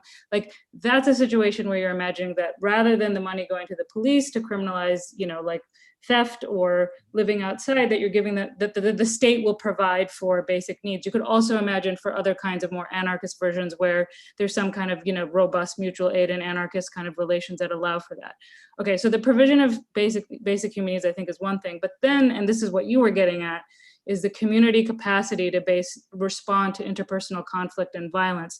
And there too, I think there are a mix of questions about the specific forms of violence we're talking about, and what forms of those violence we think, you know, we really need communities to kind of be able, in different forms, in our families, in our neighborhoods, in our schools, to be able to find ways that we can build relations with one another and kind of respond to incidents of different forms of harm or violence. And then there's also the question of like, what of that should the state hold, if any? And I think all of these are really big and important questions that, you know, like what Josmar just said is so important. And I would have in some sense rather talked about that, is like, you know, how do we put these things into practice? And when we do put them into practice, then like what new insights or possibilities become present by very virtue of kind of like shifting how we relate to one another and you know, demonstrating our solidarity to building a different world. Yeah, and on that question of violence, so there's the whole question of kind of community interrupter violence, and I know, Alex, you might talk a little bit about that, but there are these models, and I put some links to them in my post that are, and I'm not, you know, advocating any one particular approach, but rather just the theoretical framework of doing that. We got a question also, before I go to you, Derecka, that raises the question of violence and armed violence, also from Clara Fouillon, who talks about the fact that you also have to realize that in the United States, a lot of people are armed. A lot of people are armed with firearms. And so the question then becomes, how do you deal with that? And the argument that Clara's making, of course, is that police abolition must go along with a strong reflection on disarmament. So that's another issue that we might need to take on. But Derecka. Yeah, I'm looking for something that I wrote like 2 days ago to that Okay. question. So maybe it makes sense for Alex to go while I finish getting through this Google Okay, Doc. great. And then just stick it in the chat, okay? Because we got a great. Well, no, it's not published yet, so I can't stick it in the chat. So Okay. I'm Okay. like, I actively am drafting it. So Okay. yes, Okay. let me I'll come right finish back up to you. with- I'll come right back to you, Alex. You want to address some of these issues? Sure, sure. So there's a lot of things to react to, so I'll just try to pick a couple. You know, I want to talk about two weaknesses in the book from the perspective of this, of my book, in the perspective of this conversation. One is that the title is a little bit, isn't lived up to. The title should be The End of Police, because I don't go far enough in the book to critique policing in this far-reaching sense that Amna and others have hinted at, right? Dorothy Roberts' work on the child welfare system and family management, right? Which is a system of policing. It's just not carried out by armed police. Right. And I hinted this a little. Yep. Yeah. No, that's really interesting. I'm gonna let you go. I'm sorry to interrupt you. The other fascinating thing about your title is end. So you're focusing on police versus policing, but the end is also an interesting word. I'm going to talk about that next. All right, go ahead. Sorry. I'm going to talk about that next. If I've correctly anticipated your comments. So, I hint at it a little bit, like the ways in which the homelessness industry has created this archipelago of services that never lead anywhere. Transitional housing, job training that never leads to a job and never leads to housing. So I am acutely aware of that and hint at it, but the book does not really center that important distinction. I felt like if the book was conceptualized and the deal with Verso was made before Ferguson happened. So it's actually, in a sense, an even older project significantly than 2017. And I thought if I can just get people to start thinking that police aren't the solution to everything, this would be a massive lift, along with, obviously all the work that's happening on the ground at that time. The other weakness in the book that's related to this limited horizon that I was operating under is that it does not really imagine an abolitionist future. And so, now we need that. We really need that work. And my book does not provide that in any kind of meaningful way. It's much more about a blueprint of possibilities, if you will, about making changes as a process. I wanted to speak quickly to the violence. I put something in the chat by Alec Karakatsanis responding to this canard about violence that's been used to critique the abolitionist movement. This is largely disingenuous, but even when it is genuine, it is from a position of ignorance.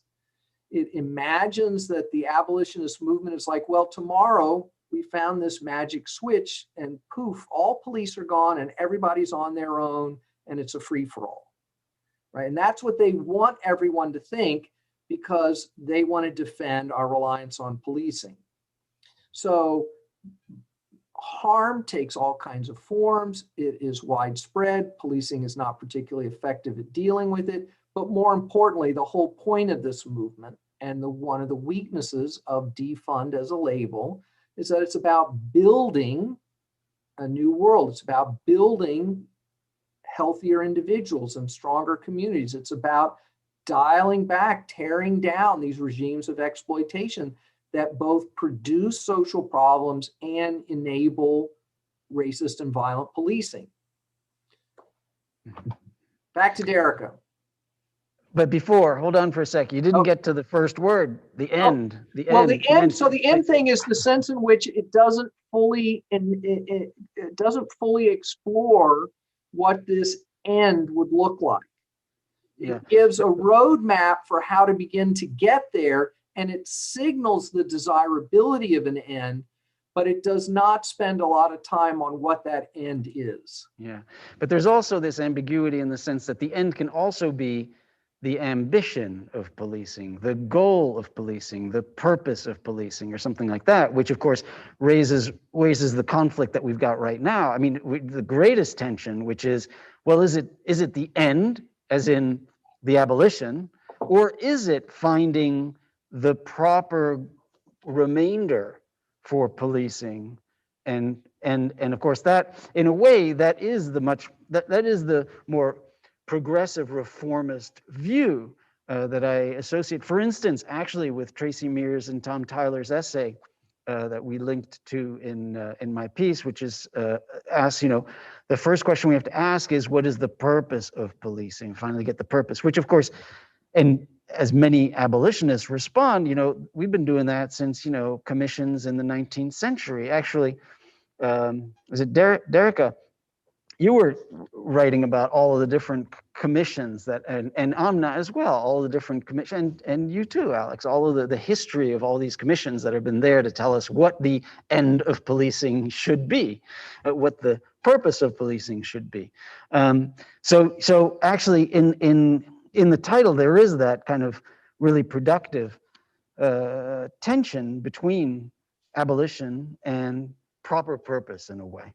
And that was conscious. That was conscious. I thought of it as a kind of ends and means, right? What is the point? Where is this headed, this policing thing headed? And right. So, yeah, that was very right. self-conscious. And I would right. just say that Tracy and Tom's idea of like, well, yes, we need to abolish police as we know it so that we can create a new policing is not at all what abolitionists are talking about. It's a crude misreading of abolition. It's an attempt to appropriate and co-opt the language for their own benefit. And I find it deeply problematic and dangerous and damaging to the movement. Mm-hmm. And they're not theorists. What I worry. They're not theorists of legitimation. They're producers of legitimation. And there's a big right. difference here. Okay, and that's what I worry sometimes about defunding as well. Okay, that's my, and going to go back to Amna and my conversation. That's where I worry about defunding being too easy and too consensual in a way to allow for what we saw in New York, for instance. But go ahead, Derecka. Sorry. Yeah, so I can't find the version that I was looking for, but Alex spoke a little bit to what I was going to say in response to the shifting of policing out of the other services, and just that those other services represent carceral logics. And you can abolish police departments and even you can minimize their different acts, but the logic of policing is still, it still manifests in all of these other areas. Like one of the reasons why we have fewer mental health institutions is because of the repression, the violence that was of policing that was replicated there. And so that's something I want to be sure of. The second thing that I think I want to speak to a little bit, and this is closer to what I'm writing about in this chapter, is that when people ask abolitionists, what about the violence? I think that, yes, there's obviously attempts to undermine the politics of abolition. I also think that people are genuinely concerned and curious about what to do with the violence that they experience from their neighbors, their partners, their lovers, strangers, their children, the police, it's all of that. And so what I try to do is work with communities. I have actually a training tomorrow where we go through different ways of, problem solving, those questions, especially like where I'm from in St. Louis. The group tomorrow that I'm working with is Action in St. Louis, and it's one of those groups that's birthed out of the Ferguson Uprising, who is not only trying to think about abolition like long term, but also have to use their imagination for very mundane things like responding to different kinds of harm. And so I think that it's a false dichotomy of like, well, there's all this, non-violence that's happening that we can shift to other roles, but then there's like the real like violence, when a lot of the organizations who are doing that abolitionist-based organizing are responding to actual problems of violent harm. So that's one. The second thing, and that's to pick up on Amna's point, the second thing that also frustrates me about the violence question I know Alec mentions it a little bit in the piece that Alex dropped in the chat. And Angela Davis speaks to this a little bit in Black Power mixtape when she's being interviewed by the European journalist. And they ask her about the question of violence. And she says, violence, like, basically I grew up in Alabama, you know, all I know is sort of violence. Like, why is the question of violence like put on to me? We don't just need violence interrupters to go and break up, like, you know, poor Black and Latino gangbangers in like urban cities. We need violence interrupters for the US government, because a lot of the reasons why we have violence in our communities is because it's replicated by the actions and policies of our US government. We have more than 800 military bases. We have the most pervasive military in the entire world. We have policies where we literally exile and kill people over snitching. And so it's interesting that we reduce the question of where we need to interrupt violence when it comes to people who have been oppressed and who are vulnerable, when so much of the violence that's replicated comes through the patriarchal actions of the federal government, the forced removal of people, the policies. I remember when I was in law school and we learned that, you know, men could legally rape their wives up into the 70s. And so when you think about who legitimizes forms of violence that we replicate in our communities, in our classrooms, even in our bedrooms, it's interesting that the question is just like, well, we can just like pay some people to do some violence interruptions over there.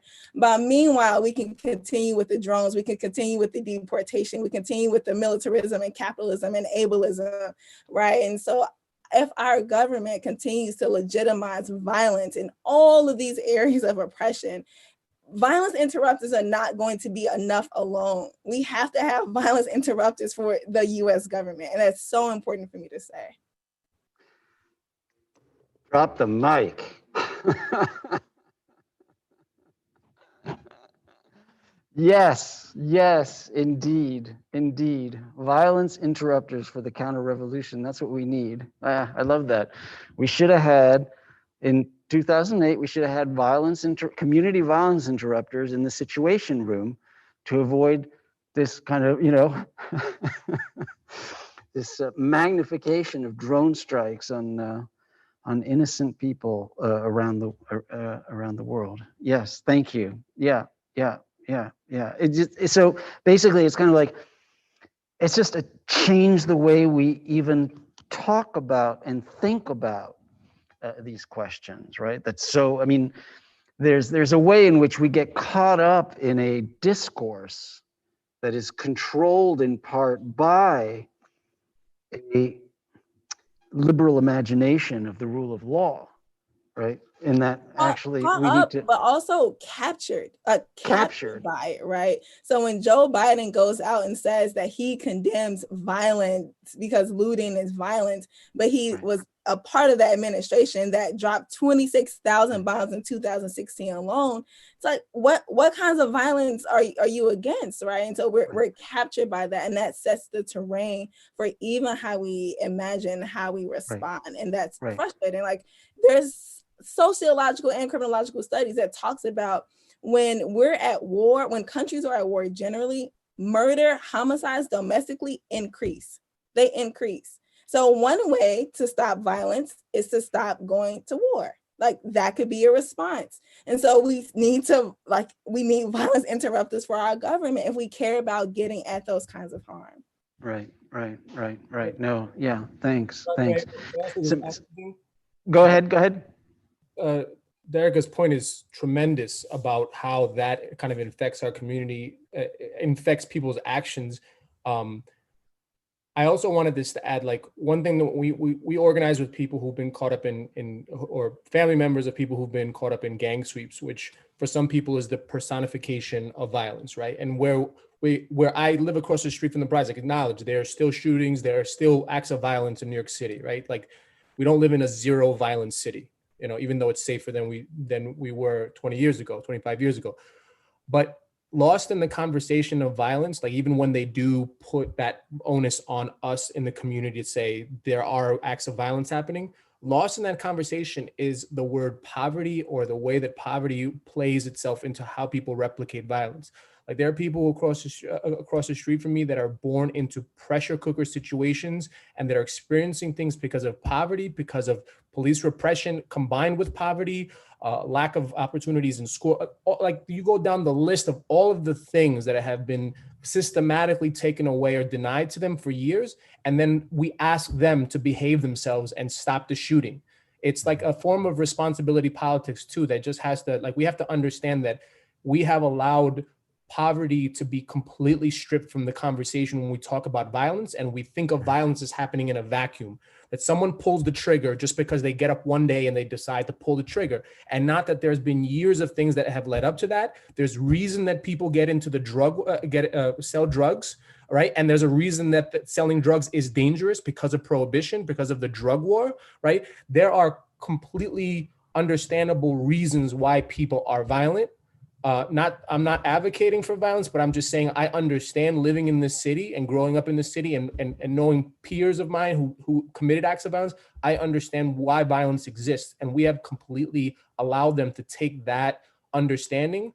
And police have done this by design. Bernard, when you wrote about how proactive policing was coming up as an intellectual framework, they took away the whole understanding of violence as of poverty and social factors as causes to violence, and they just said, nope, people do this because they do this, and so police are the only things that can stop them, because we have to just respond to these people's actions. And so police have strategically positioned themselves in that role as saviors, because they've taken away our ability to understand those root causes. Because if we understood those root causes, we would understand the solutions that would resolve those causes, and they don't have a badge and a gun. Right. And that was the effort, actually. I mean, that was the effort that undergirded, we talk about the 90s, we talk about the 80s.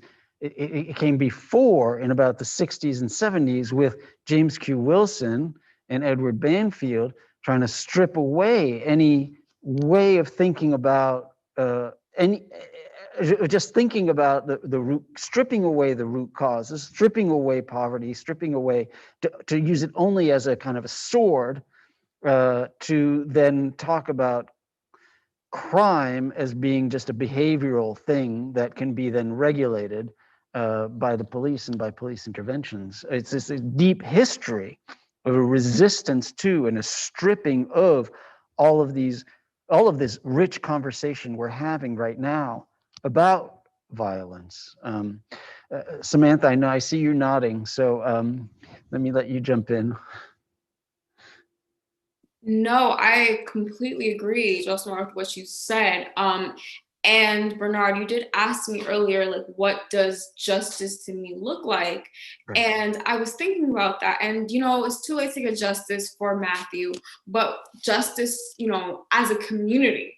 So the first step, I know you guys don't like the term defunding the police, but I do believe that in its essence, that's the first step. And there's nothing wrong with defunding the police, it's the execution.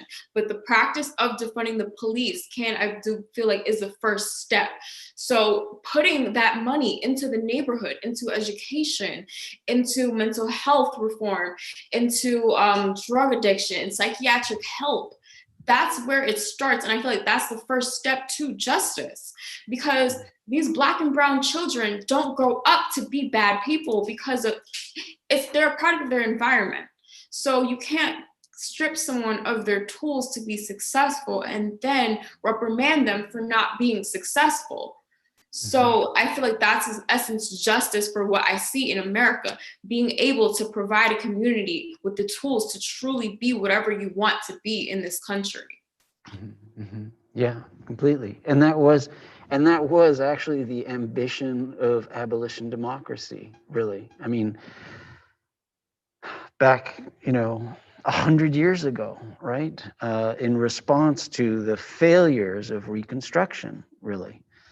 To create institutions that would allow people to have kind of the lives that are hoped for. Ghislaine, I saw you nodding your head also, and I know you've worked a lot. So you've been on the ground organizing and working on these issues. I know you have something to say about that, but as Josmar was talking about the gang arrests in these large-scale gang arrests, I know you also worked on that a lot. So, but in any event, you were nodding. I'm sorry. Go for it. No, I mean, I think that this is touched on a lot, and I really appreciate Sam's kind of summing up of all of those different things that that like refunding community and refunding life would look like. And I mean, yeah, more publicly kind of doing this work, and I'm sure everybody has the same experience too. Like, I do get asked a lot about what abolition would look like, what police abolition would look like, what prison abolition would look like, and how to get there. And so I think like the steps sometimes can be helpful for people to feel more comfortable with that. But I think also questioning why you need to be comfortable, totally comfortable with this is interesting, because doubting the possibility that we could get rid of police is accepting that harm is a constant, and that could be true. We don't know what the world looks like. But if we are refunding the communities in the way that Sam laid out, and dismantling misogyny and patriarchy and racism by rejecting the government acting in this way, having police that embody and function through misogyny and racism and classism, what would harm look like if we weren't learning violence from the government, and if we weren't having violence done, the violence of poverty, the violence of racism done onto people? What would harm look like? We just don't know. What would that free for all that was spoken of like actually look like? We just don't know. But what we do know is our reality and this present moment. And interpersonal harm happens, yes, but the police arrive after that. So there's not this total mitigation of interpersonal harm right now. And we don't know if that would increase with abolition. And we know that the present reality is unacceptably violent in terms of state violence, but we're culturally more comfortable with that violence coming from the state. It seems like if you're pushing back against abolition or reduced police presence, you're just saying I'm more comfortable with harm coming from the government. And those who are not most affected by it don't feel urgency or reject the reality. Again, because they're just more, their status quo is protected by the government committing this violence. Their property is protected by the government committing this violence, and they're comfortable with the government committing harm, and they don't value Black and brown life. So I think about, that's the conversation I'm having even with people who are protesting, is wanting to know what this looks like and trying to get comfortable in a reality that is not comfortable and that nobody should be comfortable with the reality that is absolutely unacceptable, that people's family members are being killed by the state basically daily. And that's what I hear on a lot of different levels with this. Thank you, Ghislaine. Thank you. Let me. I've got a question from one of our graduate students here in the room. I've got another one from one of our graduate students on Zoom. We're doing this in a hybrid fashion. So let me start here with Mayaki. That's not the right. Brian's going to be here to help me with. Okay, hold on, Mayaki, while I get the fix on that. Meanwhile, Brandon, you want to turn on your video? And are you there? Yes. Hi. Why don't you unmute and go for it? And then we're fixing that one. Go for it. All right. Good evening, y'all, and thank you for being here. In the end of policing, we often saw this idea of police serving something of a disciplinary function, enforcing at least the appearance of certain, norms. And so this really stands out to me in the school to prison pipeline chapter, where we see even minor deviances from this white, heteronormative, patriarchal, middle-class expectation inflexibly used by cops to shape the outcomes for students who aren't really represented by these norms. So to paraphrase Samantha, I really see, taking people's tools and blaming them for those results. So my question is whether or not this is really policing and incarceration by another name, removing people perceived to be difficult from a social mix. And so what overlaps do y'all see between police enforced school discipline and the carceral regime? And then what institutions could we build up in their stead? Who wants to start with that? Samantha? Yeah, I could give it a go. So, okay, as you said, like with education, I believe if you actually truly invest and put money into, let's say, education, there wouldn't be such need. Why is it that there are so many police who are on these middle school campuses, who are on these high school campuses? If you truly invest in them, you put in education, you show that these kids that you truly care about them. And I feel like that will foster a healthier environment. One thing that I did see, Camden in 2012, Camden, New Jersey, they actually dismantled the police. And then they started from the ground up. They reinvested in education. They reinvested into the community. And from that, I believe 7 years, in 2019, they kind of reevaluated the process, the progress. And crime rates were down 42%. Graduation rates were up. So it's to show that there isn't such a high need for that. If you actually put that money and invest in the children, I believe that is so important. There is no need for for police to be taking kids on the bus because they're tardy bus. There's no need for that. There's other ways to go about it. And I feel like it starts from actually showing these kids, these Black and brown kids, that they matter, because they might not be getting it from home. So at least make sure that they're getting it when they go into schools. That is so right, and we're going to be addressing actually these questions with Dorothy Roberts in part when we get to later on. She's going to join us on February 25th because we're going to be addressing gender issues, but we're also going to be addressing the juvenile system and dismantling the juvenile system with her. So these conversations are going to continue. Thanks, Brandon. Anybody want to jump in on that? Otherwise, I'm just going to share a really quick vignette. Go. It's not a full answer or anything, but good. We have a campaign here. Stay on, Brandon. We have a campaign here run by young people, high school students and graduates of the public schools, called CPD out of CCS, Columbus Police Department, out of Columbus City Schools. And in response to the campaign, the school board let the contract with the police, between the school and the police, lapse in the summer. And then they created a working group. They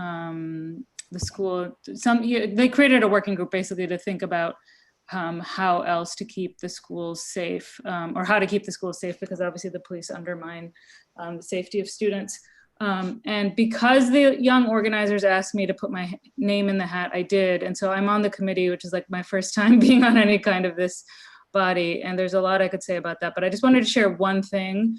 Like two really interesting, well, two things. One is that not everyone on the committee is, that's part of the community is, as opposed to the people who are facilitating the working group, is for taking police out of school totally. But there is widespread agreement, because I just think it's completely commonsensical that there's not enough money in the schools to meet the emotional and physical needs of the students. There's not enough money for counselors, there's not enough money for food and all that kind of thing. And so that's really remarkable. And then the other thing is how much, and this goes to some of these other questions we're having, how much people are saying in the facilitation or the administration or the school board, we can take money away from police and then put it into more surveillance cameras, right? And so this goes back to, like Derecka's point from before about, like the form and criminalization. And it can't just be like, less of one form, more of another, because it just gets you into the same circuit and problems. And so in response to Brandon, I mean, I think the school to prison pipeline, my understanding, there's probably people who are better experts on this, but from being in the working group, like that's what the school to prison pipeline is, right? There's a direct, schools just become yet another place where young, poor Black and brown people are subjected to violence of the police state and kind of then shuttled into punitive court processes and jails and detention centers in a way that is terrible. Yeah. And that just what's resonating in my mind right now is Ivan Kalaf's comment from last session, right? Which is, let's turn the school to prison pipeline into the prison to school pipeline, just like reverse that completely. And that's in part what we're trying to do with the justice and education initiatives here. I have a question from the room, Mayaki Kimba. who's here. You'll notice we have strips on most of the chairs where people aren't allowed to sit because of the COVID social distancing, but we've got a full auditorium here and of course online. Mayaki, and try and talk as clearly as you can because of it's difficult with these masks.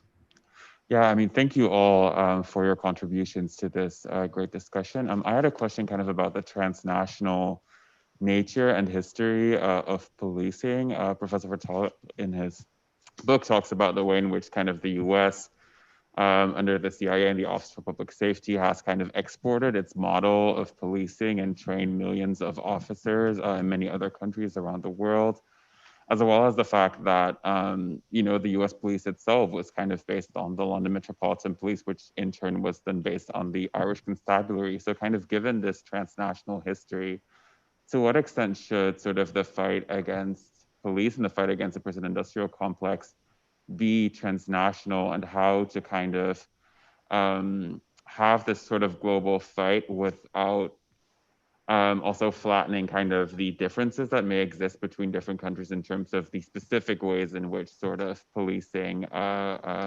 serves capital and serves kind of the management of people deemed disposable and people deemed subordinate, and when sort of many of these fights against police are at the local level or at the community level, how then to mobilize these communities in a way that they can kind of have this kind of global potential or global agency as well. Thanks, Mayaki. I think Alex, maybe you could kick us off on that. Oh, yeah, that's a lot. So I have to, as an academic, I'm required to make at least a couple of references, and I'll start with Nicole Siegel's violence work, and also Stuart Schrader's Badges Without Borders. Both of them explore this intersection of policing and U.S. foreign policy. And this is really essential to understanding all this. None of this is happening in a global vacuum. Look at the migration crisis. Look at Trump's criminalization of migrants, right? This is a direct result of US foreign policy. And if we don't make solidarities around the world, around climate, around economic justice, around ending militarism, this will be a huge impediment in trying to build some kind of abolitionist future. So those are just little hints for thinking more deeply about it, I guess. Mm-hmm, mm-hmm. Derecka, do you want to jump in? You're nodding and in agreement, but yeah, well, yeah, I mean, I agree that we need to forge international solidarities to resist like policing. I think with what's happening in Nigeria, for example, it's very, very exciting to me that there are activists there who are in conversation with activists in the movement for Black Lives about what this defund, abolish moment means here and how that could potentially translate into more than just disbandment there. So I think that is like right with that. And that comes from like the best of our traditions. I've been getting into a lot of Gerald Horne's work. And one thing that I've been drawing is that, you know, lots of Black people in the US did everything they could to destroy America. And that's so interesting to me that they forged solidarities with people who were abroad in order to resist American empire. And so in the same way that our repression and our oppression has been exported and replicated and wrapped up in policing packages and prison packages, so has our resistance, so has our solidarity. I'll give a quick example. A couple of years ago, I was at this convening of organizers in South Africa, and there were a couple of students there, and I consider South Africa one of my political homes. I go every year, I try to be in deep solidarity with organizers who are there, right? And I remember listening to a couple of organizers who were using a racial equity lens to say that the policing in the townships were inadequate and that they needed more resources because of the police that was in like the wider areas outside of Kailicho or in Cape Town. And I just remember being like, oh no, like I like know that history from the US of people demanding more resources for police in Black communities because they thought that's how you fix problems. But through those sort of convenings, through those conversations, you're able to share like lessons and hopefully prevent another like massive police state or another sets of like mass incarceration. So yeah, I think I completely agree with what Alex said. And it's not reducible just to police, but to the ways that we want to transform society in general. We have to be in solidarity. I would just add that Stuart Schrader's work that Alex was talking about, and all the work that ties together the way in which we police today to the way in which we conduct warfare, right? And the relationship between the two, and the way in which counterinsurgency practices have been brought back to home to roost in the United States through institutionalized programs like Department of Defense, the 1033 programs that brings back all this equipment, that brings back all of this know-how, but that has an effect kind of, the transformation has been one that has gone through a new military strategy, unconventional warfare, counterinsurgency, to foreign affairs more generally involving drone strikes and in non-war zones, and then back into the policing in this country, such that the original ideas that you heard, I was talking about Jack Maple, right, talking about Patton who is it? Chief of Patrol Louis Anamone was our Patton, and Timoney was our Eisenhower, and Bratton was our George Marshall, right? That warfare mentality got kind of shifted as a result of the transformation of the way in which we conduct war. All of those analogies there are the old way in which we conducted war. That's large battlefield warfare. That's Patton. That's lots of military equipment on a battlefield, right? With the transformation of that from large battlefield warfare to unconventional warfare, anti-guerrilla warfare, counterinsurgency warfare, we've seen a transformation of the way that the domestic policing is done, and I would say a ramping up in terms of its hypermilitarization and aggressiveness.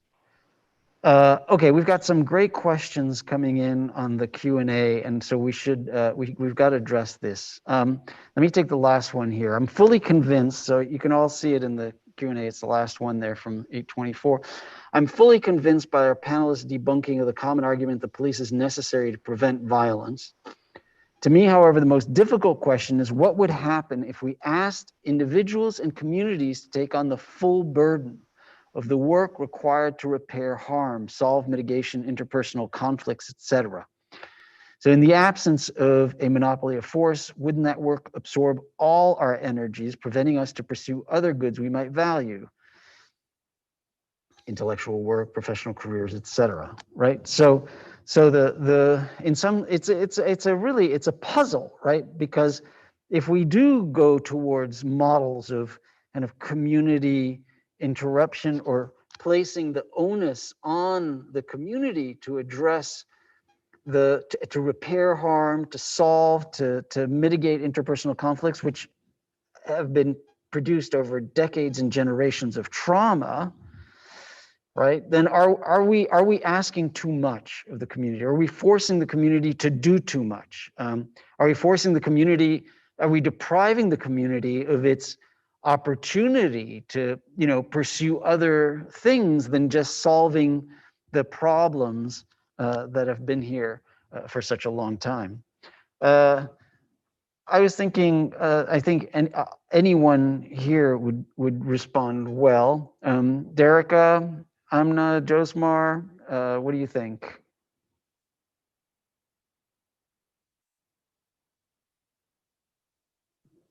This is Joe's. I'll just say, in in the lead up to World War II, you know, our country, just to use our country as an example, reorganized multiple parts of our society in order to make guns and make bombs and make bullets, all in an effort, right, to win the war, right?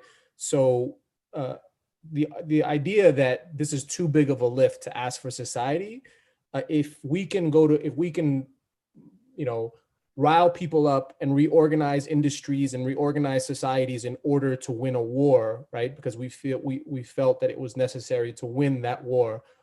How can we say that today, you know, 70 years later, that we don't have the capacity to win a war against poverty, or win, you know, or win a war to save people's lives, to change people's relationships, to create basic institutions of restorative justice, things that haven't been genuinely attempted yet before, but yet everyone is so willing to just say, no, this is gonna be too hard right off the bat. I think that not only do we have the capacity, but the resources are there, right? Like, so I did personal training for many years. So I dealt with a lot of very rich clientele who had money for personal trainers, who had money for therapists, who had money for all the types of things that they needed to get their lives in order. So when we talk about, you know, do we have the capacity? Also is the question, do we have the resources to address all of these issues? There are resources in this country. They're just not readily available to communities of color to address those issues. So if my clients could afford to do hours and hours of therapy, right, there is money in this society to be able to help people in communities of color or otherwise that can help achieve those ends. So there are models, there are resources, and to say that you know, the burden is on us. No, the burden is on not only people, but also the government to be able, like, we don't have to all sit around and get together and do this on our own.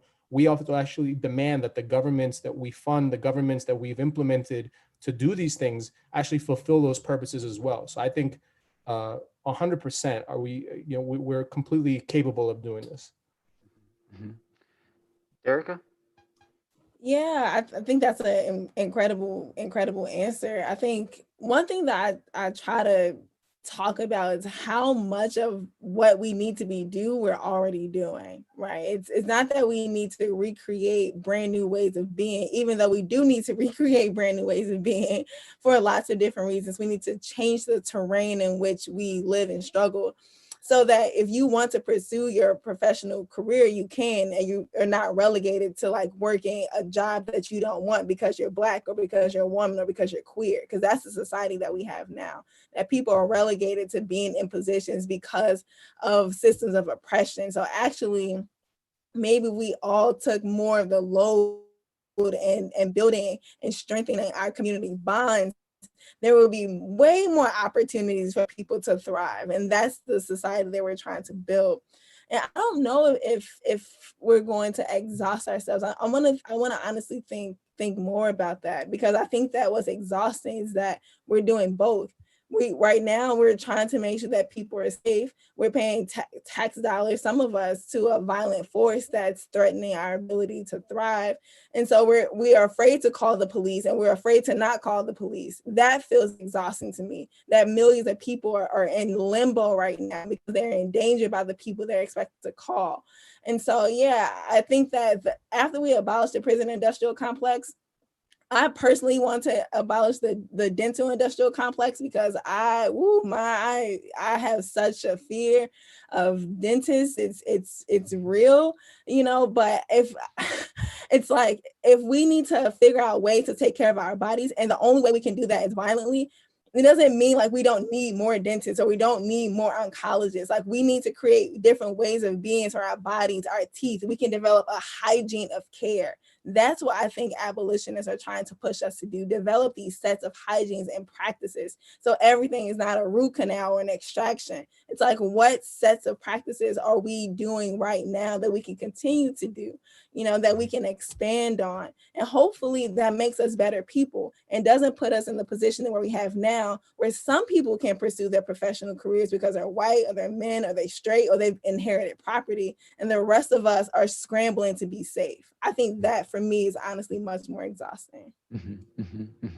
Not saying dentists. I think we need dentists. Dentists are not as bad as police, but yeah, I think Ghislaine, you're nodding your head, yes. Did you want to jump in? I see that we're coming to the end of time, and this is very similar, but I also want us to think about who's already actually doing that work of harm reduction with the harm of the prison industrial complex. For many, as Derecka mentioned, it's not safe to call the police, and so those interventions are already being had, but also thinking about the people who are surviving, doing the work of surviving in prison, the people who are doing the work of surviving the trauma of police violence, the people who are doing the work of supporting family members when they come home. There is work that is already being done, and as I mentioned, many people already, their time is taken up with dealing with both the mitigation of violence and the repercussions of state violence. Right. Yeah, that's right.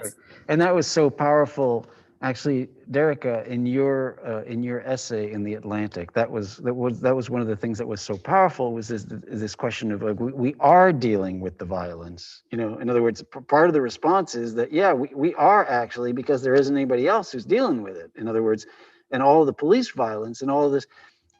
Samantha is dealing with the violence, right? You know, on her own, right? Exactly. Because, and nobody else is, right? I mean, like, you know, let's sign the petition, let's get the word out. But I mean, you know, Samantha is dealing with the violence by herself and with her family. Go ahead, sorry. Yeah, and to Derecka's point, it's definitely, I feel like we have to reimagine what is a burden. I personally would not look to providing for the community as a burden. So we really have to just kind of reimagine what we how we feel about this, because it is much more of a burden to be going out and marching because another Black life was taken. It is much more of a burden to have to constantly see this on the news, and it is very, very traumatizing. So I feel like it's, you know, which one would we rather? And I would much rather put in that effort, put in that work to make sure that as a community, this does not happen again. Right. Thank you. Now, I've got, we don't have that much time left, but we have another question which goes directly to, for Amna. And so I think maybe we'll take this as the last question. And then there are some more, we'll have to get to them. So they're on the Q&A and you can read them. But unfortunately, we're gonna take one last question, and Amna's gonna address it because I think it's so related to what she's been doing. It's the one from 823. By its very nature, abolition has to be a multimodal revolution. There's the top-down political and financial restructuring. There's the grassroots protest. But what do you think we can do as lawyers, as social workers, as educators, as cogs within the criminal justice regime that is contributing to the need for abolition? Amna, you've been thinking about this a lot. Yeah. So why don't you address that? So I mean, there's a lot to say about this, and I'm sure everyone on the panel would have really profound things to say. But I guess my basic response, so a couple of things. One is, you know, one thing I always say to people who ask this kind of question is it's really important to join an organization and to participate in the movement building, the abolitionist ideation, the, you know, swiping forward, all the different experiments and community building projects and campaigns that, like, all over the country, whether people are calling it abolitionist necessarily or not, people are trying to survive under very dire circumstances everywhere, and you see people's resistance everywhere you look. And so the number one thing is, you know, to, like, kind of recognize and understand that, and to recognize and understand that the only way to respond to these dire crises is for us to come together and to build and demand alternatives, and to kind of, you know, make them possible today in the way that Derecka was suggesting, while we build our capacity to kind of, you know, build bigger, better, brighter, more bold in the future. And I think that's true for, you know, lawyers, social worker, educators. A lot of times, one of the really terrible things that professionalization does is it forces you or socializes you into thinking that your number one, or it creates networks in a way that suggests your number one obligation is to other lawyers, other social workers, to the judges and the prosecutors and the bar. And I think we have to recognize that these regimes of professionalization are fundamental to the way that hierarchy and violence are maintained in the country, the way the maldistribution of resources is also perpetuated. And so we have to be very vigilant. We live in a society that constantly gives us the message, that some people are better than others. And if you have, any form of professional class, race, or gender privilege, that, you should kind of stay within, kind of be loyal to that. And we have to remind ourselves about the importance of solidarity to each other, not just ideologically, but materially in how we live our lives. And then I guess the last thing I'll say, just in case this question, because the other question for professionals, I think, and I can say this as a lawyer and a law professor, is one of the things I see my role being in a law school is this, one of the main things that academics, lawyers, and universities do is try to re-legitimate the social order in response to crisis. And I think in addition to participating and supporting in movements, community organizations, radical political projects, the other thing that's important for us to do is to maintain the sense of crisis and to not let these institutions go on as if everything is okay now that people aren't taking to the streets every day. These crises live out every day in people's lives for people who are incarcerated, policed, not being able to put food on their table, living outside. And just because the institutions we live in don't confront that violence other than when they're forced to, doesn't mean that they're ongoing. And so as people who live in these professions or spend considerable time in these professions and these elite institutions, I think it's really important for us to constantly be putting these questions, these contradictions on the table. Thank you, Amna, and that is a great way to end this seminar. Just a few more words and some thanks. We can end it again where we began with W.E.B. Du Bois's Black Reconstruction in America, right? Where he specifically writes about that the system of slavery demanded a special police force, and such a force was made possible and unusually effective by the presence of the poor, right? Who manned this force, right?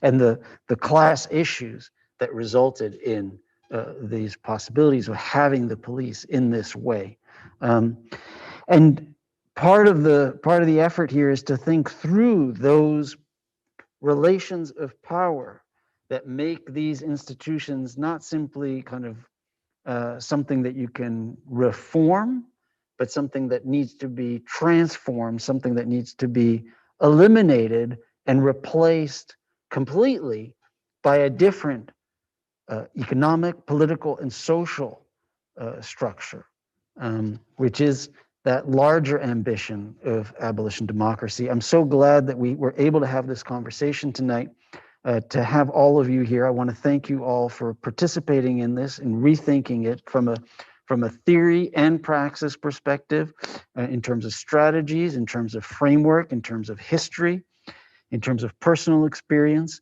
in terms of justice, over the long term. You all have been doing such remarkable work. I'm so grateful to you for everything that you have done. Derecka and Amna and Samantha, all the work that you are doing for justice, and Ghislaine, all the work that you are doing, Alex, all the work that you've done over the decades, Josmar, all the work that you have done and that we've been able to, we've been able to work together. So it's great. And I really admire you all for this. You are the future. You are abolition democracy. And I'm really honored and proud to have been here with you. I want to thank you. I want to thank Fonda, Shen, and Adebambo, who are making all of this possible and who have been extraordinary in making this possible. I want to thank our audience and our students. Thank you. So a big round of applause for our panel and everybody, and online and offline, here and present and not, and invite you to come back for the next episode of Abolition Democracy, which is going to be on November 12th, 2020, November 12th. And it's going to be, we're going to actually return to abolition, the original abolition of slavery, to try and understand it, to try and understand the continuities, to see the differences and the continuities, to think through what abolition meant there, how it was made possible, and what that can tell us about abolition today.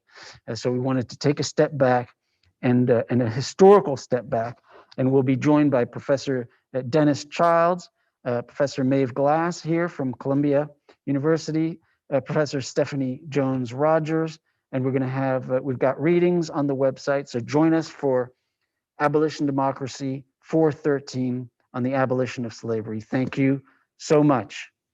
All right, thank you. Love to everyone. Good night. Peace, solidarity. Thank you. Thank you, Samantha, for joining us. I really appreciate it. Thank you, Ghislaine, for making that possible. And all right. Thank you all.